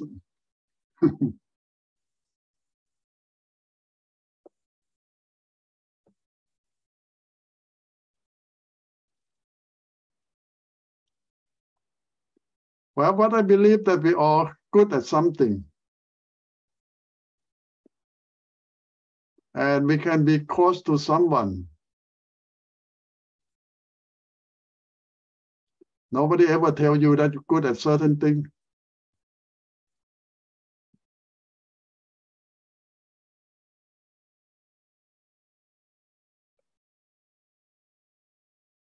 Ajahn, when you feel you're good or nothing, what do you think?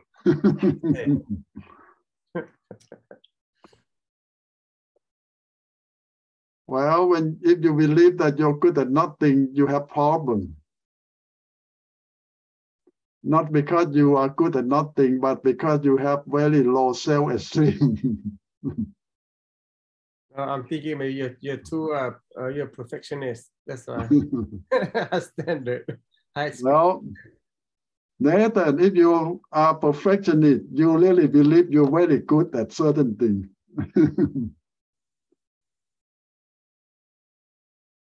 And that is the problem, because a lot of perfectionists think that they are good at many things.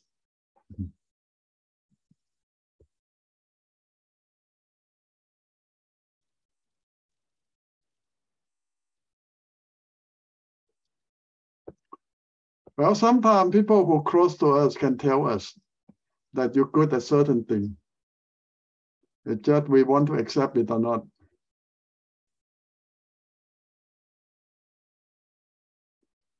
Some people might say that, oh, you cook very well, you should open a restaurant. If one person say that, maybe you cannot trust it. But if many people say that, you might be good at certain things of cooking.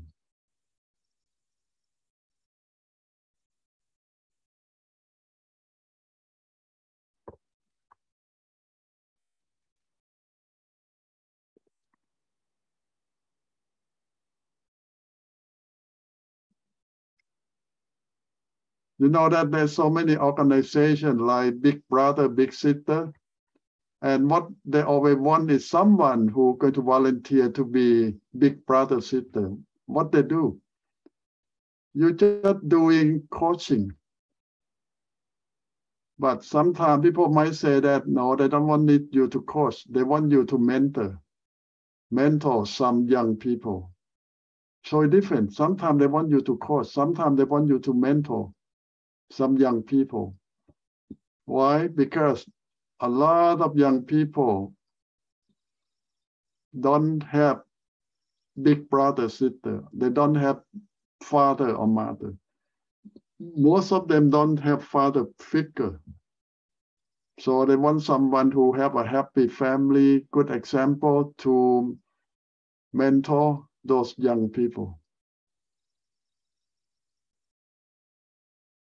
So that is the whole concept of coaching or mentoring to someone who don't have those experience, but they look at you, look up to you. And that's the way. Now, if you apply that to church, you know that the church needs that too. A lot of churches have young people who don't have a good family too, and they need someone to look up to, mentoring them or coaching them. It's not just someone who serves, but even little kid, children at church, they also need someone. If you see the single mom family, the kid all need mentoring, need coaching. Big brother, big sister who volunteer, want to help. And in many other positions in church, they need coach, they need mentor. If you're senior enough, if you have experience enough, you can offer to help. Young people who start serving, they always need coach, they always need mentor.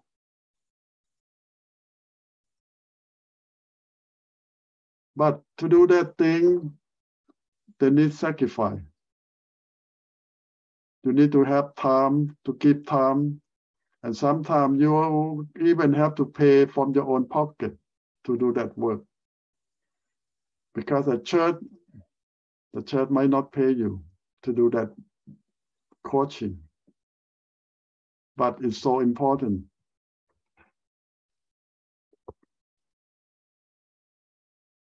So you have get the idea what you can start in your church or your organization of coaching or mentoring.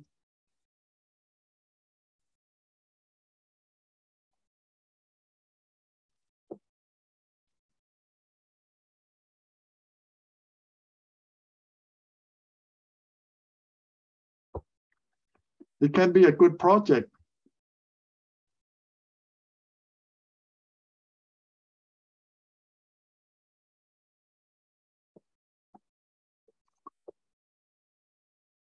Now, I want you to look at this way. Why just open a class and teach? It might not be coaching or mentoring directly. Why just open a class and teach? It might not fulfill the requirement as a coach or mentor. Because open a class and teach, you just do part of the job. You don't really invest in the person like that much.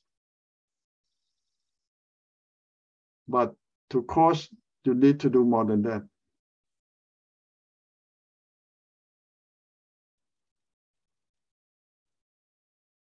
John, can I say something? Yes. The way I understand, the way I see is coaching, like you said, there's time consuming. You have to know that you have a lot of time. And another way, and I can see that, well, I'm not good enough. I'm not perfect. And I don't know everything. Am I mislead the person? Well, the answer is nobody perfect. Nobody know everything. It's just this way. We know more than another person that we're coaching. We are more mature than another person that we try to help.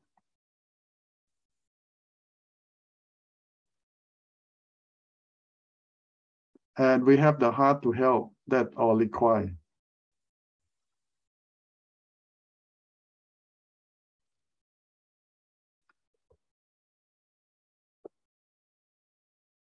I still remember that one time I went to watch my son practice.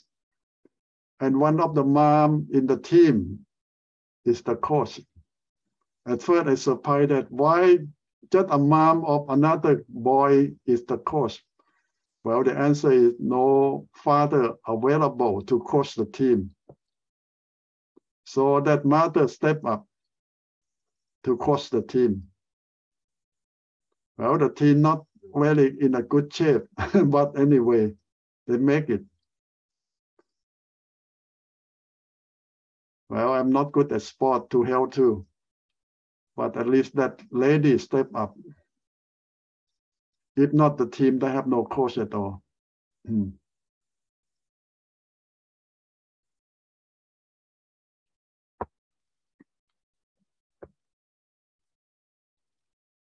So a lot of time it's just someone who step up and want to help. It's not because he or she is perfect, but he or she see the need and he or she want to do something to help. So that's all.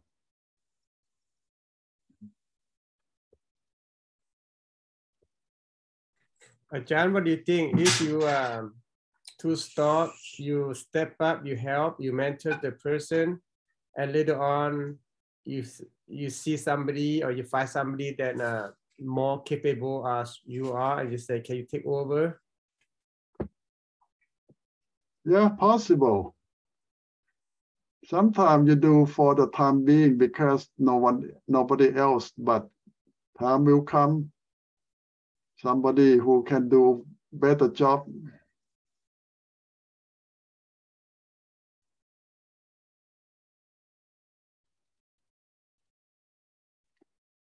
We learn a lot from John the Baptist. He do his best until Jesus come. Now he say, my time is done. He better than me. He will take over. And he give all his disciples to Jesus.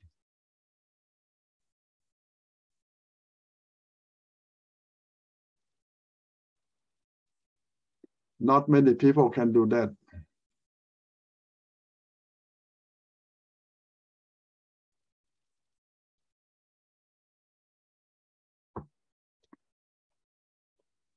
Okay, you have any more comment or question on this class before we're done with it for tonight?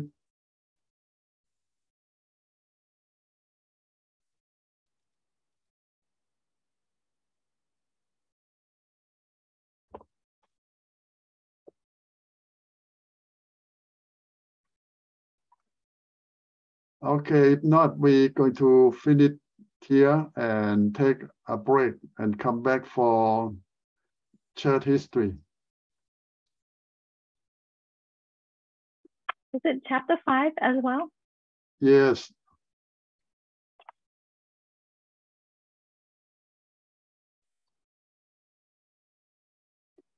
Today we talk about the early Asian, North and East African Christianity. You might be surprised that Christianity started in Asia, in Palestine, in Israel, is Asia. And the church grew among the Asian people, at least we call Asia Minor. When we talk about Asia Minor, we talk about Israel, Jordan, Syria, Lebanon, and up to even Turkey is also in Asia, and Iran. You might call Iran and Iraq.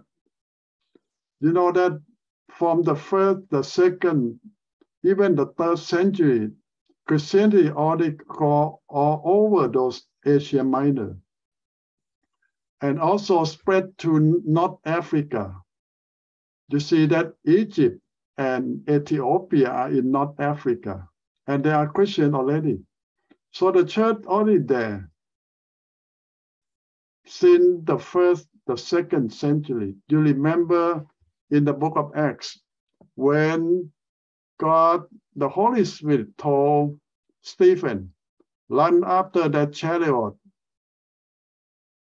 of Philip. And Philip ran after the chariot, and a eunuch told the driver to stop and take Philip into the chariot. Philip asked him, he reading the Bible, Isaiah, about Jesus. And Philip asked him, do you understand what you're reading? The eunuch said, no, nobody explained to me. So Philip explained about Jesus come to save humankind, to die on the cross for their sin. The eunuch is from Ethiopia. He the high officer of the Queen of Ethiopia. So he got baptized and go home. He bring Christianity back to Ethiopia too. So you see that Ethiopia are early Christian in North Africa beside Egypt, the Egyptian. So for several hundred years, the Christianity start on top. When they say on top, mean that the king, the queen, the royal family are Christian, and all the leaders are Christian. But the simple people, they are not Christian because they don't understand, they don't know, and nobody preached to them. But the high class, the royal family in Ethiopia and a lot in Egypt are Christian. So it should work that way, that when the leader became Christian, the rest should accept Christianity, yes, but they don't understand what they believe. They don't understand what they are supposed to do. So that is not so good in the long term. When the people don't understand what they believe. And that is the situation in Christianity in Ethiopia and in Egypt in those days. The church starts from top, but it's not going down very well to the bottom of the people. because the people don't understand, the people don't have Bible, nobody really care to teach them. It just know that the leader, the queen, the king are Christian. So this is the church that spread out to the North Africa. And you see that the word Lavan here just means that the Asia Minor, the Eastern Mediterranean, or the Palestine, Egypt, Jordan, Syria, up to Lebanon, go to Iran, Iraq. Christianity already go there in the 1st and 2nd century. And you see that Paul tried to go to all these places to start the church too. But nothing worked very well. From Richard Topeka. Oh. Let me stop a little bit. Richard tried to call me. Maybe I can ask him to wait. Okay, now we go back. Here in Asia, a group of Christians split out from the big group. And I want you to see here is when the church spread out, even go to Iran and India. You ever believe that Christianity they go to India in the 1st or 2nd century? Today, you go to India, they will say that part of India became Christian through the preaching of Thomas.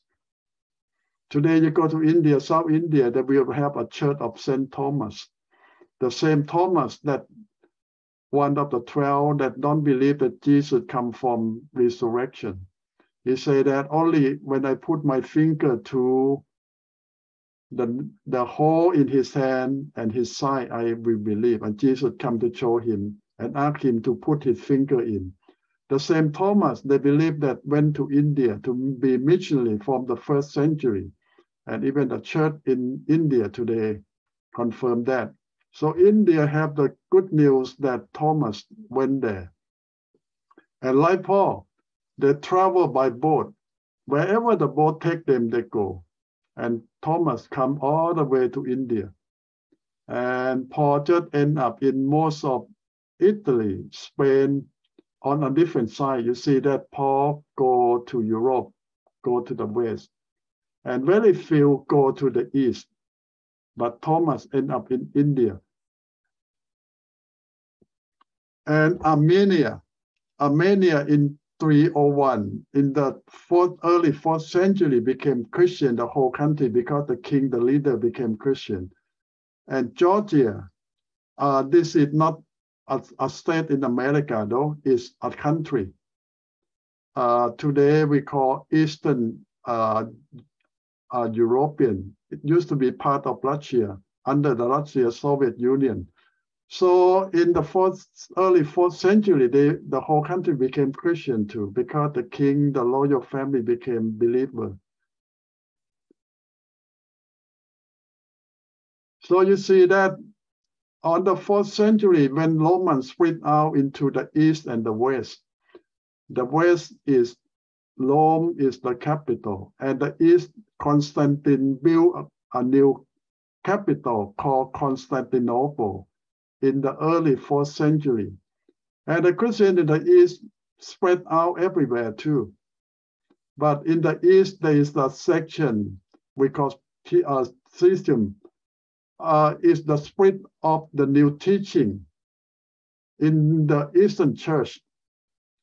Later on, it will split the church into the Greek Orthodox and the Roman Catholic Church. And this group, they call themselves Nestorian. What they believe? They believe that Jesus is two separate persons. So it not mean that Jesus is have two quality, mean that Jesus is God and man that we understand, believe today. But they say that there are two Jesus. One is God, one is man. Two separate persons. So this is the wrong teaching that the church cannot accept, but it go all over Asia. That Jesus, there are two Jesus. One is God, one is man. But the real teaching of the church is the only one Jesus, but have two quality in one. One quality or one personality is fully God, and another one is fully man in one person. But this group teach that no, there are two Jesus. One God and one is man, fully God, two separate persons. So this is again, but it go very well in a lot of Asian. And this group promote this teaching. And they even go to Mongol in the 7th century. Mongol is part of China today, but they already went to be missionary in Mongol. But they say that the Mongol take everything like the Thai and the Lao, mean that anything more is good. They just add on into that religion. So they not have a big problem. So you see that the church in Asia is not Far East Asia that we are today, but in the Near Asia, or we call Asia Minor. And Christianity already spread everywhere. The church have a lot of follower, believer, mean that the whole nation, the whole country declare Christianity to be that religion. And it looked like the church settled down very well in Asia for several hundred years. When we talk about Asia here, we talk about mainly Asia Minor, Palestine, Syria, Jordan, Lebanon, Iran, Iraq, and even Turkey today. You know that today all the 7 churches that Paul wrote about in the book of, and even John wrote about the 7 churches in the book of Revelation, and all the churches that Paul wrote later to, like Galatia, Ephesians, all those churches are in Asia Minor, or in today you found that is in Turkey. So Turkey is between Asia and Europe. Half of it in Europe, half of it in Asia. But in those days, all the churches that Paul started or preached today is in Turkey, considered part of Asia. So you see that the church settled down and have a strong foundation in Asia in those days from the beginning. And this is modern day. You see the church still growing, and part of that we see that Christian in Asia today is, they say, amount to 383 million in 2021. They estimate that today Christianity in Asia is about that number. Now we talk about Western Asia. The first one we talk about Eastern Asia or Asia Minor. Now we talk about Western Asia. When we talk about Western Asia, we talk about all the country that John go is on the west side of the Palestine. You see that some other country there, or we call Eastern Mediterranean. The west is all Europe. The eastern part of Mediterranean, South Asia. And you see the city of, we might call Antioch. In those days, most of people live there are Roman and Greek, but they consider is the Asia province of the Roman Empire. Today we call part of Turkey too. And here is the Asian, the center. And the Christianity grew very well in this part of Asia in the 1st, 2nd century. The church very strong. And here in Antioch, beside the Jew, the Greek, and the Roman, a lot of native Asians are Christian too. And they have a very good foundation there. Barnabas and Paul spent a lot of time here in Antioch. And even Christian, the Jesus disciples here are called Christian the first time. So they become a foundation, a center of Christianity in Asia for several hundred years. And in those days, we say Caucasus. In modern day, we mean that the white people, but in those days, it's not necessarily been white. It's a mix of Asian and European, like Armenian, Georgia, all these people are in those areas, and even Iran and Iraq are in those areas. They are Christian from the early church, from the 1st, the 2nd, even the 3rd century. A lot of Christian there.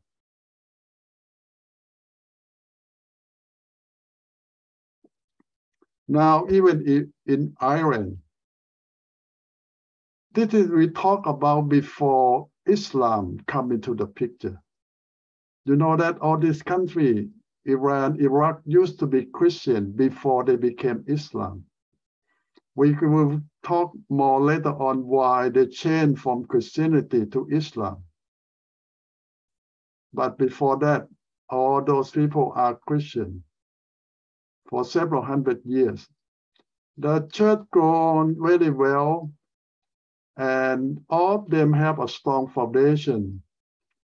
But as I say that most of the leaders are loyal family, the high class people who are Christian. The simple people don't know much about Christianity because they cannot read, they cannot write, and nobody care to really teach them the real teaching. They just follow the leader without understanding what Christianity is. But the church spread in Asia.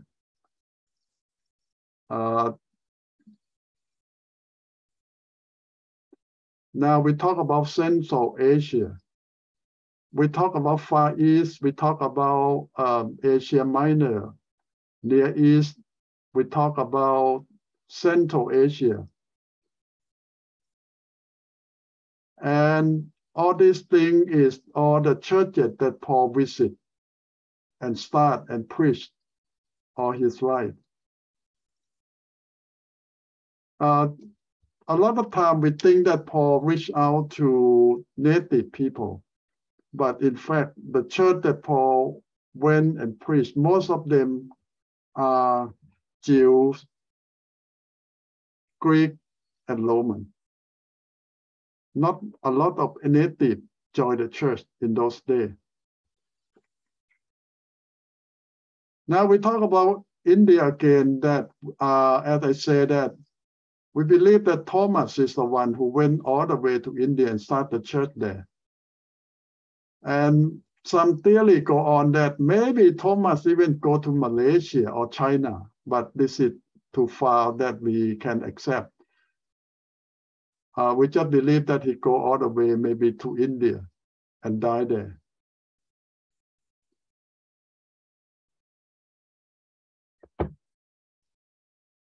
So that is the tradition, though, that the church sent Thomas and Bartholomew, another disciple, all the way to India. At first, they go to Iran and then continue to India.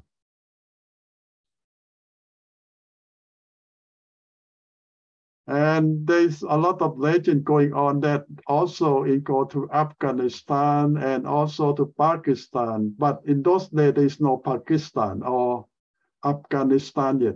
It's just India. You see that Pakistan will become a country after World War II. So it's just part of it. It's just modern day people put the name here but this country not exist until World War II. So what happened? The church started there and people believed there, but people always surprised that where are they? Why they disappear? We still see the church building, some in India and some part of Iran. And now the theory go on that most of Christians in those countries are Greek and Roman, who travel with the boat for their business or their with the army, navy, they travel the world, they settle down a small colony in a certain place, and they bring Christianity with them and build church for them to worship with their family. But the native people really don't join them, and native people don't really understand Christianity that much. So it means that even the Christian group in all over Asia, Asia Minor, and part of Central Asia, they are not native people.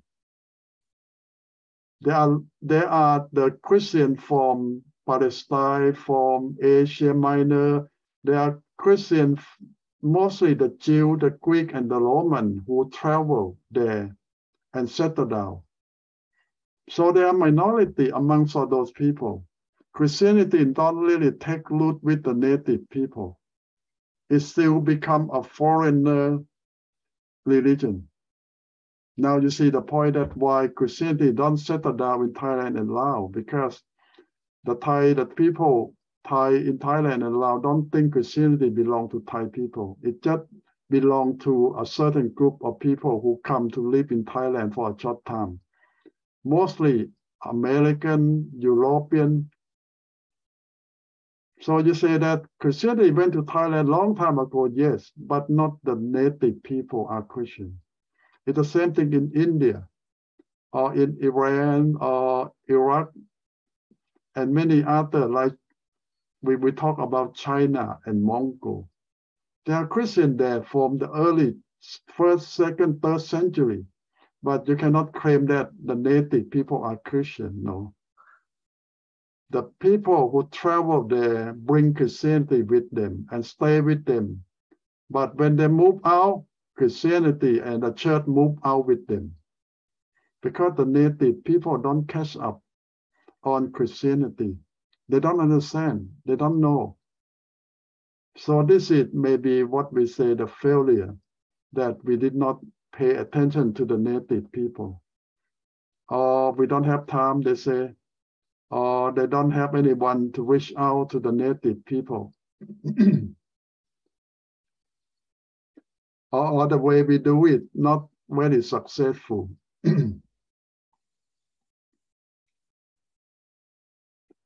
And you can go back to each country. They can claim that Christianity went to their country long time ago. And like in Sri Lanka is a small island at the end of Indian continental. They say that the 1st century, Thomas already visited Sri Lanka, and that possibility, because he go by the boat and visit India, and Sri Lanka is part at the end of Indian continental. But it's just a church that they built to honor Thomas, but the group of believers is not there.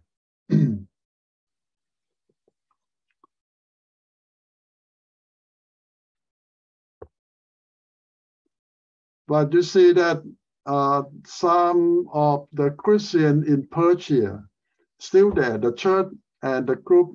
You might say that the Christian group that's still in Persia today we call Iran.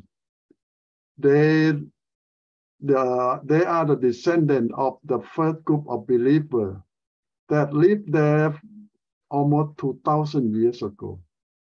They track their back that they are Christian from the early day through the preaching of Paul. They still keep up a few of them. A group not so big, but the church still there. And you might be surprised that Persia is Iran today. They are Christian from the early century. group, they still keep their faith. It's not a big group, but they still keep going on until today. You might call them the original Christian. But if you go to their church, their worship, you might be surprised that it doesn't look like Christianity in America, in Europe. They're so different. Nestorianism is the branch of Christianity that have a lot of new ideas that develop and grow strong in Asia Minor or Central Asia. This group that I said before, they teach that Jesus are two Jesus. One is God Jesus, one is man Jesus. And two of them have nothing to do together. They are two separate persons.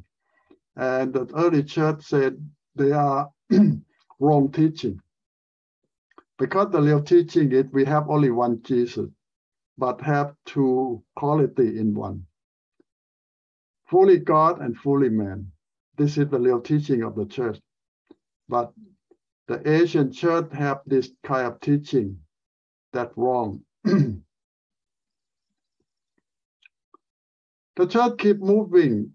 As I say that it grow with the traveler, the Christian who travel by boat or by walking or by caravan who move from place to place. This group of Christians bring Christianity with them. But it's a small group. It's not spread out to the native people. It stays with the group. So when the group expand, the church expand with them. When the group die, the Christianity die with them. So they are not really evangelize very well with the native people. It's different from when Paul started. Some people might also say that when Paul said he went out to the Gentile, but in fact, the first group that Paul reached out anywhere he go is the Jew. He went to the synagogues, preached the good news to the Jew with the Jewish language, Jewish culture, Jewish friend, and reached out to the husband or wife or children of the Jew who marry the Roman, marry the Greek. That's the way Paul started church. Paul tried to reach out to the Gentile, like to the Greek, the Roman directly a few times, but failed so bad. Why? Because no connection. The Gentile, the Greek, the Roman told Paul that, who are you? Why you preach the strange God? No connection. Paul don't understand that culture. They don't understand Christian culture. So Paul found out that you need to start with someone who have the same similarity, like language, culture, tradition. So he found out that to start with the Jew. And it worked. And from the Jew, he expand out to the Greek and to the Roman who relate to the Jew. And that worked. So now what we learn from Paul. In order to reach out to Gentile, you cannot start with Gentile. You need to start with your own people. And from your own people who became believers, their family, their friend, who relate to them, but Gentile, you reach out to them. And after that, you can expand more. So you see that it's like a living cell. You start with 1 and expand to 2, 2 to 4, 4 to 16. Have to expand that way. You cannot just start from something new without connection. It doesn't work. And Paul even found out the same way that when he tried to reach out to Gentiles directly, right away, it doesn't work. But when he expands through connection of someone he knows, some tradition, culture that he have the same thing, it works. Now, we found out that after Paul, or the first group of leaders, the second generation of Christians don't know the secret, or they don't use the same secret. Somebody said that when they travel to a new place, they don't try to locate the people that have the same culture, tradition. They just live by themselves, have their own colony and keep Christianity to themselves. And that is the failed way to reach out, to preach the good news. They did not learn from Paul or the Christian in the first group, first generation. So they have keep doing that, the same failed strategy. Generation after generation, years after year. They never reach out. They cannot because they don't have connection with the native people that they go there. The native people feel that they are stranger, foreigner. Their culture, the tradition, their God, their religion are foreigner. Nothing to connect with the native people. So that's how they fail. Even they stay there for 50 years, 100 or several hundred years, they still fail. No connection to start with. So nothing works. When they die off, Christianity and the whole church die off with them. Because the native don't connect with them. They cannot reach out to the native people. So that's a main big reason. But in the after that, like on the 6th, 7th century, when Islam started, now we blame on Islam. They say Islam killed Christian. Islam forbid people to be Christian. Well, that's true in some way, but that is not the main reason why Christian in Iran, Iraq, Jordan, Syria die off. We blame Islam. We blame that Islam killed Christian. They destroy the church and don't allow people to become Christian. They do that, but that's not the main reason that kill Christian from existence in those countries. Now you go to those countries, there's still some group of Christians there, small, and track back 2,000 years. But majority of people are not Christian anymore. But in the past, Christianity all over there. But now we become small minority. Yeah, we can blame Islam that they kill Christian off. But even without Islam, Christian die off in those countries too. Because we did not do a good job to preach, to expand and to reach out to native people. And even some history about Christianity went to China. There are a lot of documents, like in Tang Dynasty, in the 7th century. Missionary already went there. That a long time ago, 7th century, 618. Missionary already went to China and tried to preach, tried to reach out to the Chinese, but as I say, they not connect with the Chinese people. They are foreigners. And they keep their religion in their own group. They don't reach out. They cannot reach out. They have no connection point to start with.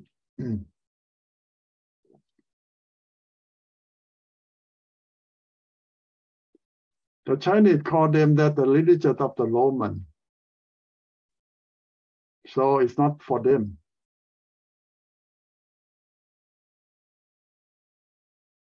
But now you compare, Buddhism went to China around the same time. But why Buddhism take root in China, but Christianity don't? Some people might say that, oh, Indian is similar to Chinese, but no. In fact, the Chinese themselves went to learn Buddhism and bring it back to Chinese people. And that make it work. So the Chinese bring Buddhism back from India to China and make it work. But Christianity from Roman, by the Roman, went to China and it doesn't work. So what we learn from that? No connection. They feel that Christianity is not belong to them. And we have repeat the same mistake all over again and again. And now if you look at today Christianity, we send missionary out all over the world to see that there is any connection. I say that it's a very funny strategy or law. All Christian organization will never send the native people back to their own native land. Do you believe that? This is the old tradition. And you ask them why you don't send the native people back to their own country to be missionary. They say that, well, if they have to decide between the mission organization and their own country, they would take side with their own country instead of us. I say that is a very bad and wrong thinking. All Christians have to choose God, not organization or their country. And you don't send them back since they have all the connection. They have the culture, the language to reach out to their people. You send someone who have no connection. This is the failed strategy for 2,000 years, and you keep repeating the same wrong mistake. Now you get the point that we make the same mistake years after year and never want to change.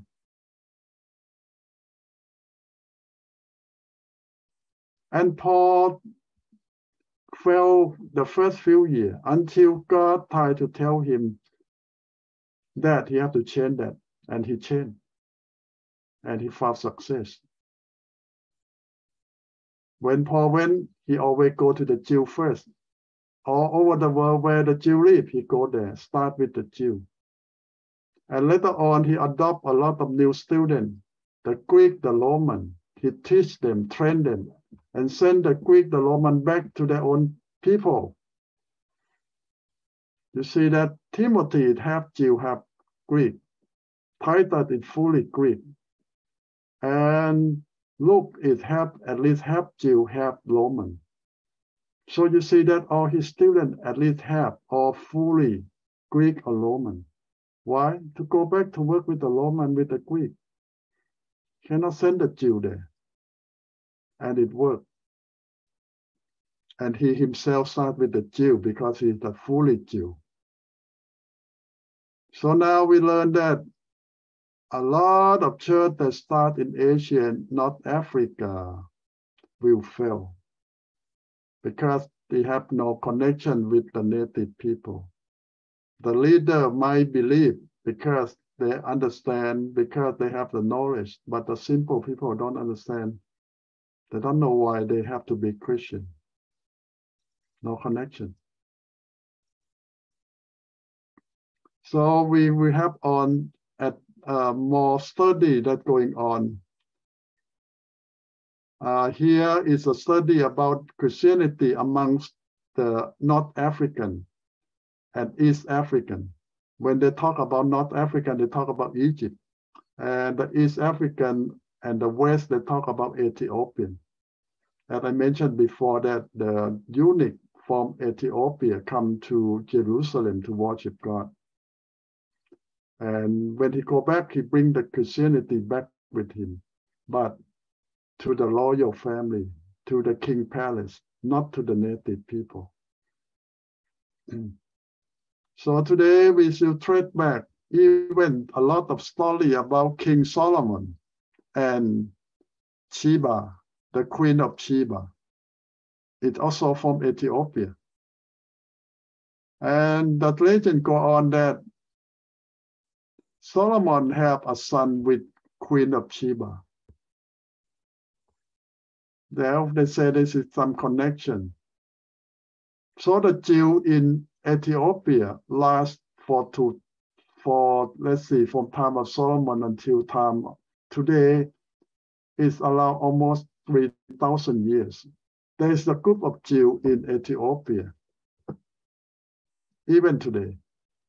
And we have a story saying that when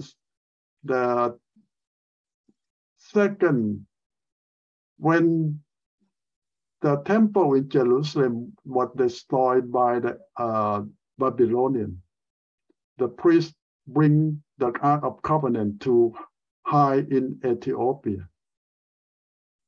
The legend say that the temple there have the Ark of the Covenant, and they hide it.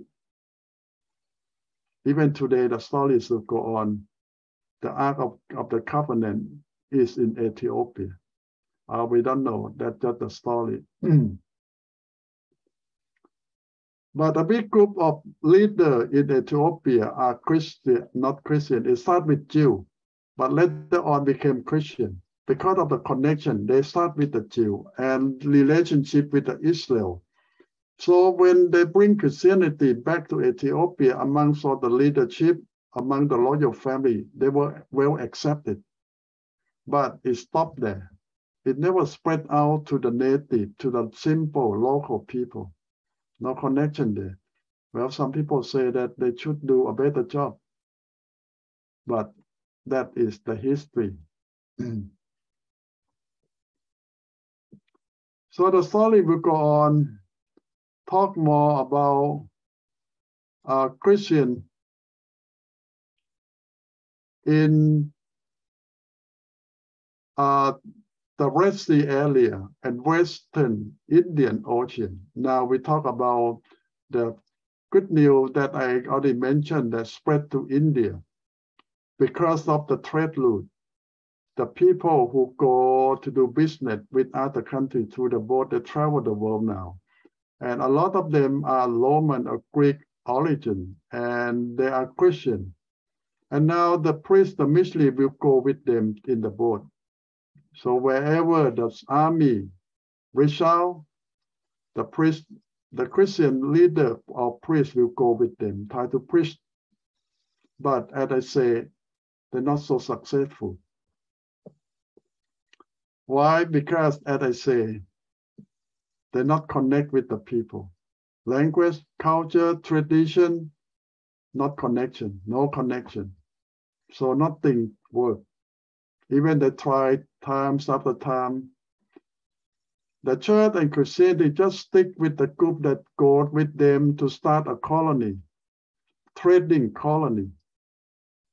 And when they move away, the whole church die with them, move with them.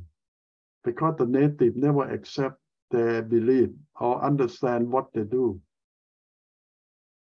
They might get married to some native woman, but they take them with take all those women with them when they travel. So no connection again. They might have some kids, but a lot of them will go with them. Some will live there, but they don't have any idea what they believe.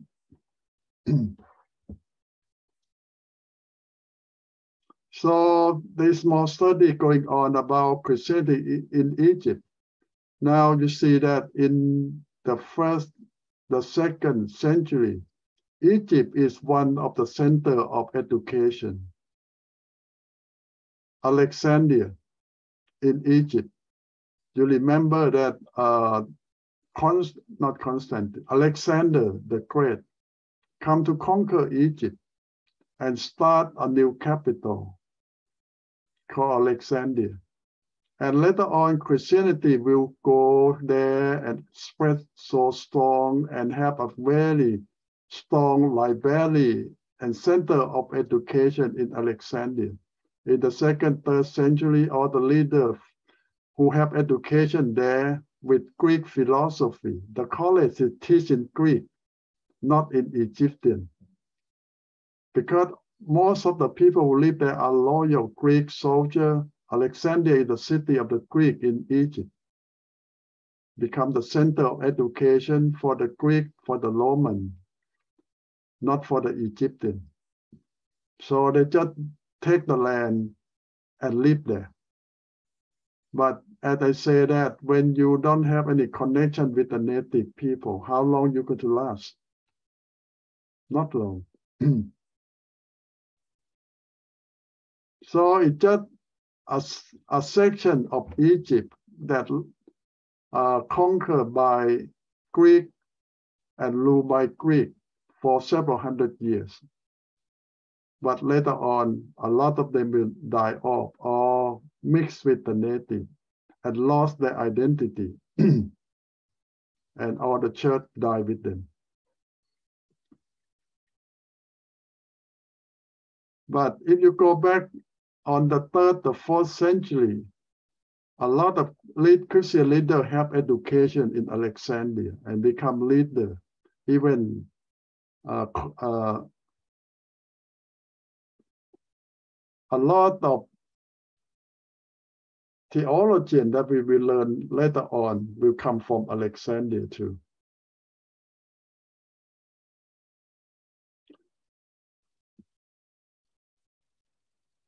Like Augustine of Hippo, not his last name though, the city that he came from.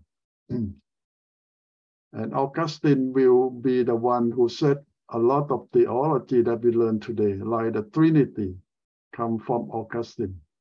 Before that, the Bible don't have the word Trinity. We just understand that we have God, the Father, the Son, the Holy Spirit, but we never use the word Trinity. It's not in the Bible. But Augustine is the one who coined this word for us to use, 3 in 1. That is the personality of our God. Now I have more detail about the church in Egypt and in Ethiopia. We call them kingdom with Aksumite. Is it the North Africa, or we know at Ethiopia, that become a center of Christianity in those days. But as you see that the Christians there are in the royal family, the high class, plus the Greek and the Roman, who go there, rule there, and do business there, not the native people. And we always think that if the king, the royal family are Christian, the whole country will convert. Well, yes, in the sense. But when they don't have a good foundation, they don't know what they're doing. It's not a real conversion. It's not a real foundation for Christianity to last. It not last. So when difficulty come, and especially when Islam spread out there, all of them will turn to Islam. Why Islam so successful in Asia Minor, in today we call Arab world, and North Africa? Why Islam so successful? Why Christian fell? Well, one answer is all the native people feel that Islam belongs to them. How Islam start? If you look at the Bible, Islam, the Quran, 1/3 come from Jewish Old Testament, 1/3 from Christian New Testament, and 1/3 of the Quran come from the native culture tradition. So they have a good mix. Teaching of the Jewish Old Testament, teaching of the good thing of Jesus of the New Testament, and another 1/3 is their own making of native culture, tradition that they have for thousands of years. So they mix 3 together and make Quran, Islam, Bible. And the native people in Asia Minor or the Arab world today accept it, that this belongs to them. They understand, come from their culture, tradition, ancestor, know everything, and add on good teaching of the New Testament, good teaching of the Old Testament. So it's perfect for those people. That's why Islam spread so well in North Africa and in Arab world, and repressed Christianity. Even Christianity have several hundred years before Islam born. We still fail. And we cannot really take hold of the people because they feel that Christians belong to the white European. In fact, Christians start in Asia. But you might say the Roman hijacked Christianity and used Christianity as a tool to rule the world. Well, we will talk more about how the Roman became Christian. Well, last week we talked a little bit when Constantine see the vision and converts to Christianity to unite his kingdom. And overnight, the whole kingdom became Christian, followed the emperor, not because they understand all all they believe, but to satisfy the emperor and to find a way to make money, to get fame through the church. And they hijack Christian church. They don't understand what Christian teaching. They just come in and rule over the church and practice the old Roman religion that they know. That's why they call the church Roman Catholic, the church of the Roman, not Christian. So this is why you say that when they're going out try to preach Christianity, it's not a real Christianity. They just preach the Roman religion. And that's why they fail too. The Roman themselves don't understand Christianity and don't know much what they're doing. What they do is just the old Roman culture tradition that they have for 1,000 years.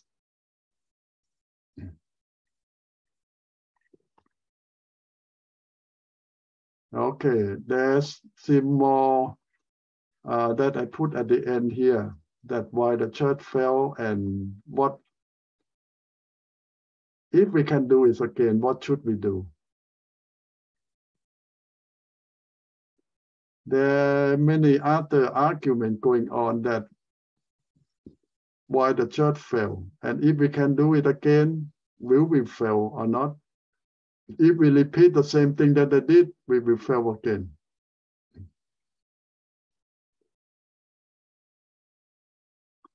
Okay, I will stop sharing here because time almost out. This is the short version. You can read the whole lecture note yourself. And I just want you to get the general idea about the Christianity that spread out to Asia and Africa since the 1st century and have at least 500-600 years to lay the foundation, but they fail. When Islam come around the 7th century, all of them turned to Islam. Why Islam so successful? Why Christianity fell? So that's a good question that we have to think about. Do you have any comment or question to add on for tonight? Yes, I do, Ajahn. I mean, since the theologian, people believe that the cabinet is in Africa. Why does Africa is so poor, Ajahn?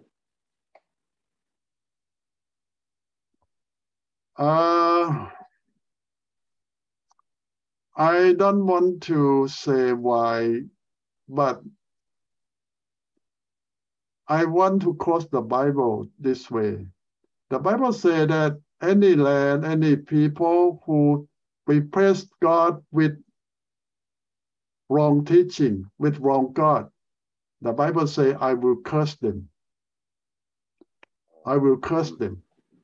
I will curse them and their children after children. If they replace the real God with idol, wrong God, God say, I will curse them. Right. Yes. Okay. Yes, sir.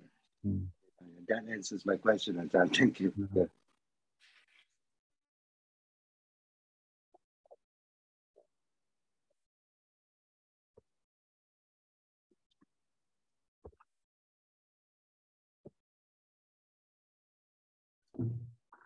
Yes, Nathan. Ajahn, I think, like you said, if, for example, in nowadays, if you don't know the Bible, then another religion come. Then if you think that this will be more profitable to us, then we'll join them. So I think that's what happened when you don't know the Bible. Our Bible study day, night, I always tell people when I read the Bible, and I always tell people that when you have questions, just ask. Don't assume and don't be afraid. you know, the Bible is not afraid of questions. It's good to know the Bible well. If you have questions, just ask. And you know, the Bible has nothing to hide. I always tell them that. Don't pretend you know. Yeah, don't pretend that you know. Thank you. Yeah, thank you. So you see, history teaches that when people don't know the Bible, don't know God, they don't have real faith. And they will desert the church lies away when have a chance. But you look at the church history, the first 300 years, the real Christian really know Bible, know God. And even the Roman government kill Christian every day. More and more people join the church. They cannot stop the church from growing because the people really met God, know the Bible, know what they believe. And that's the only way to save the church. People need to know God, know the Bible, and believe.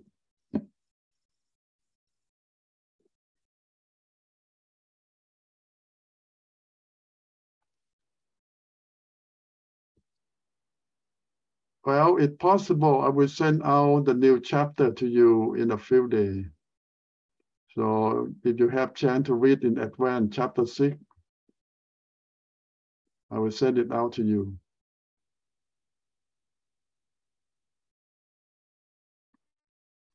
Any more question or comment?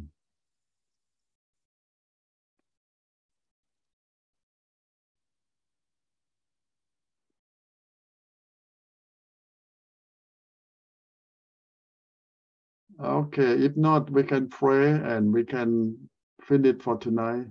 Let's pray. Father God, we thank you that we spend time together today to learn a lot of things. Help us that we can use it for your kingdom and to help ourselves to grow in faith, to trust in you. Thank you for everything. In Jesus' name I pray. Amen. Okay, thank you.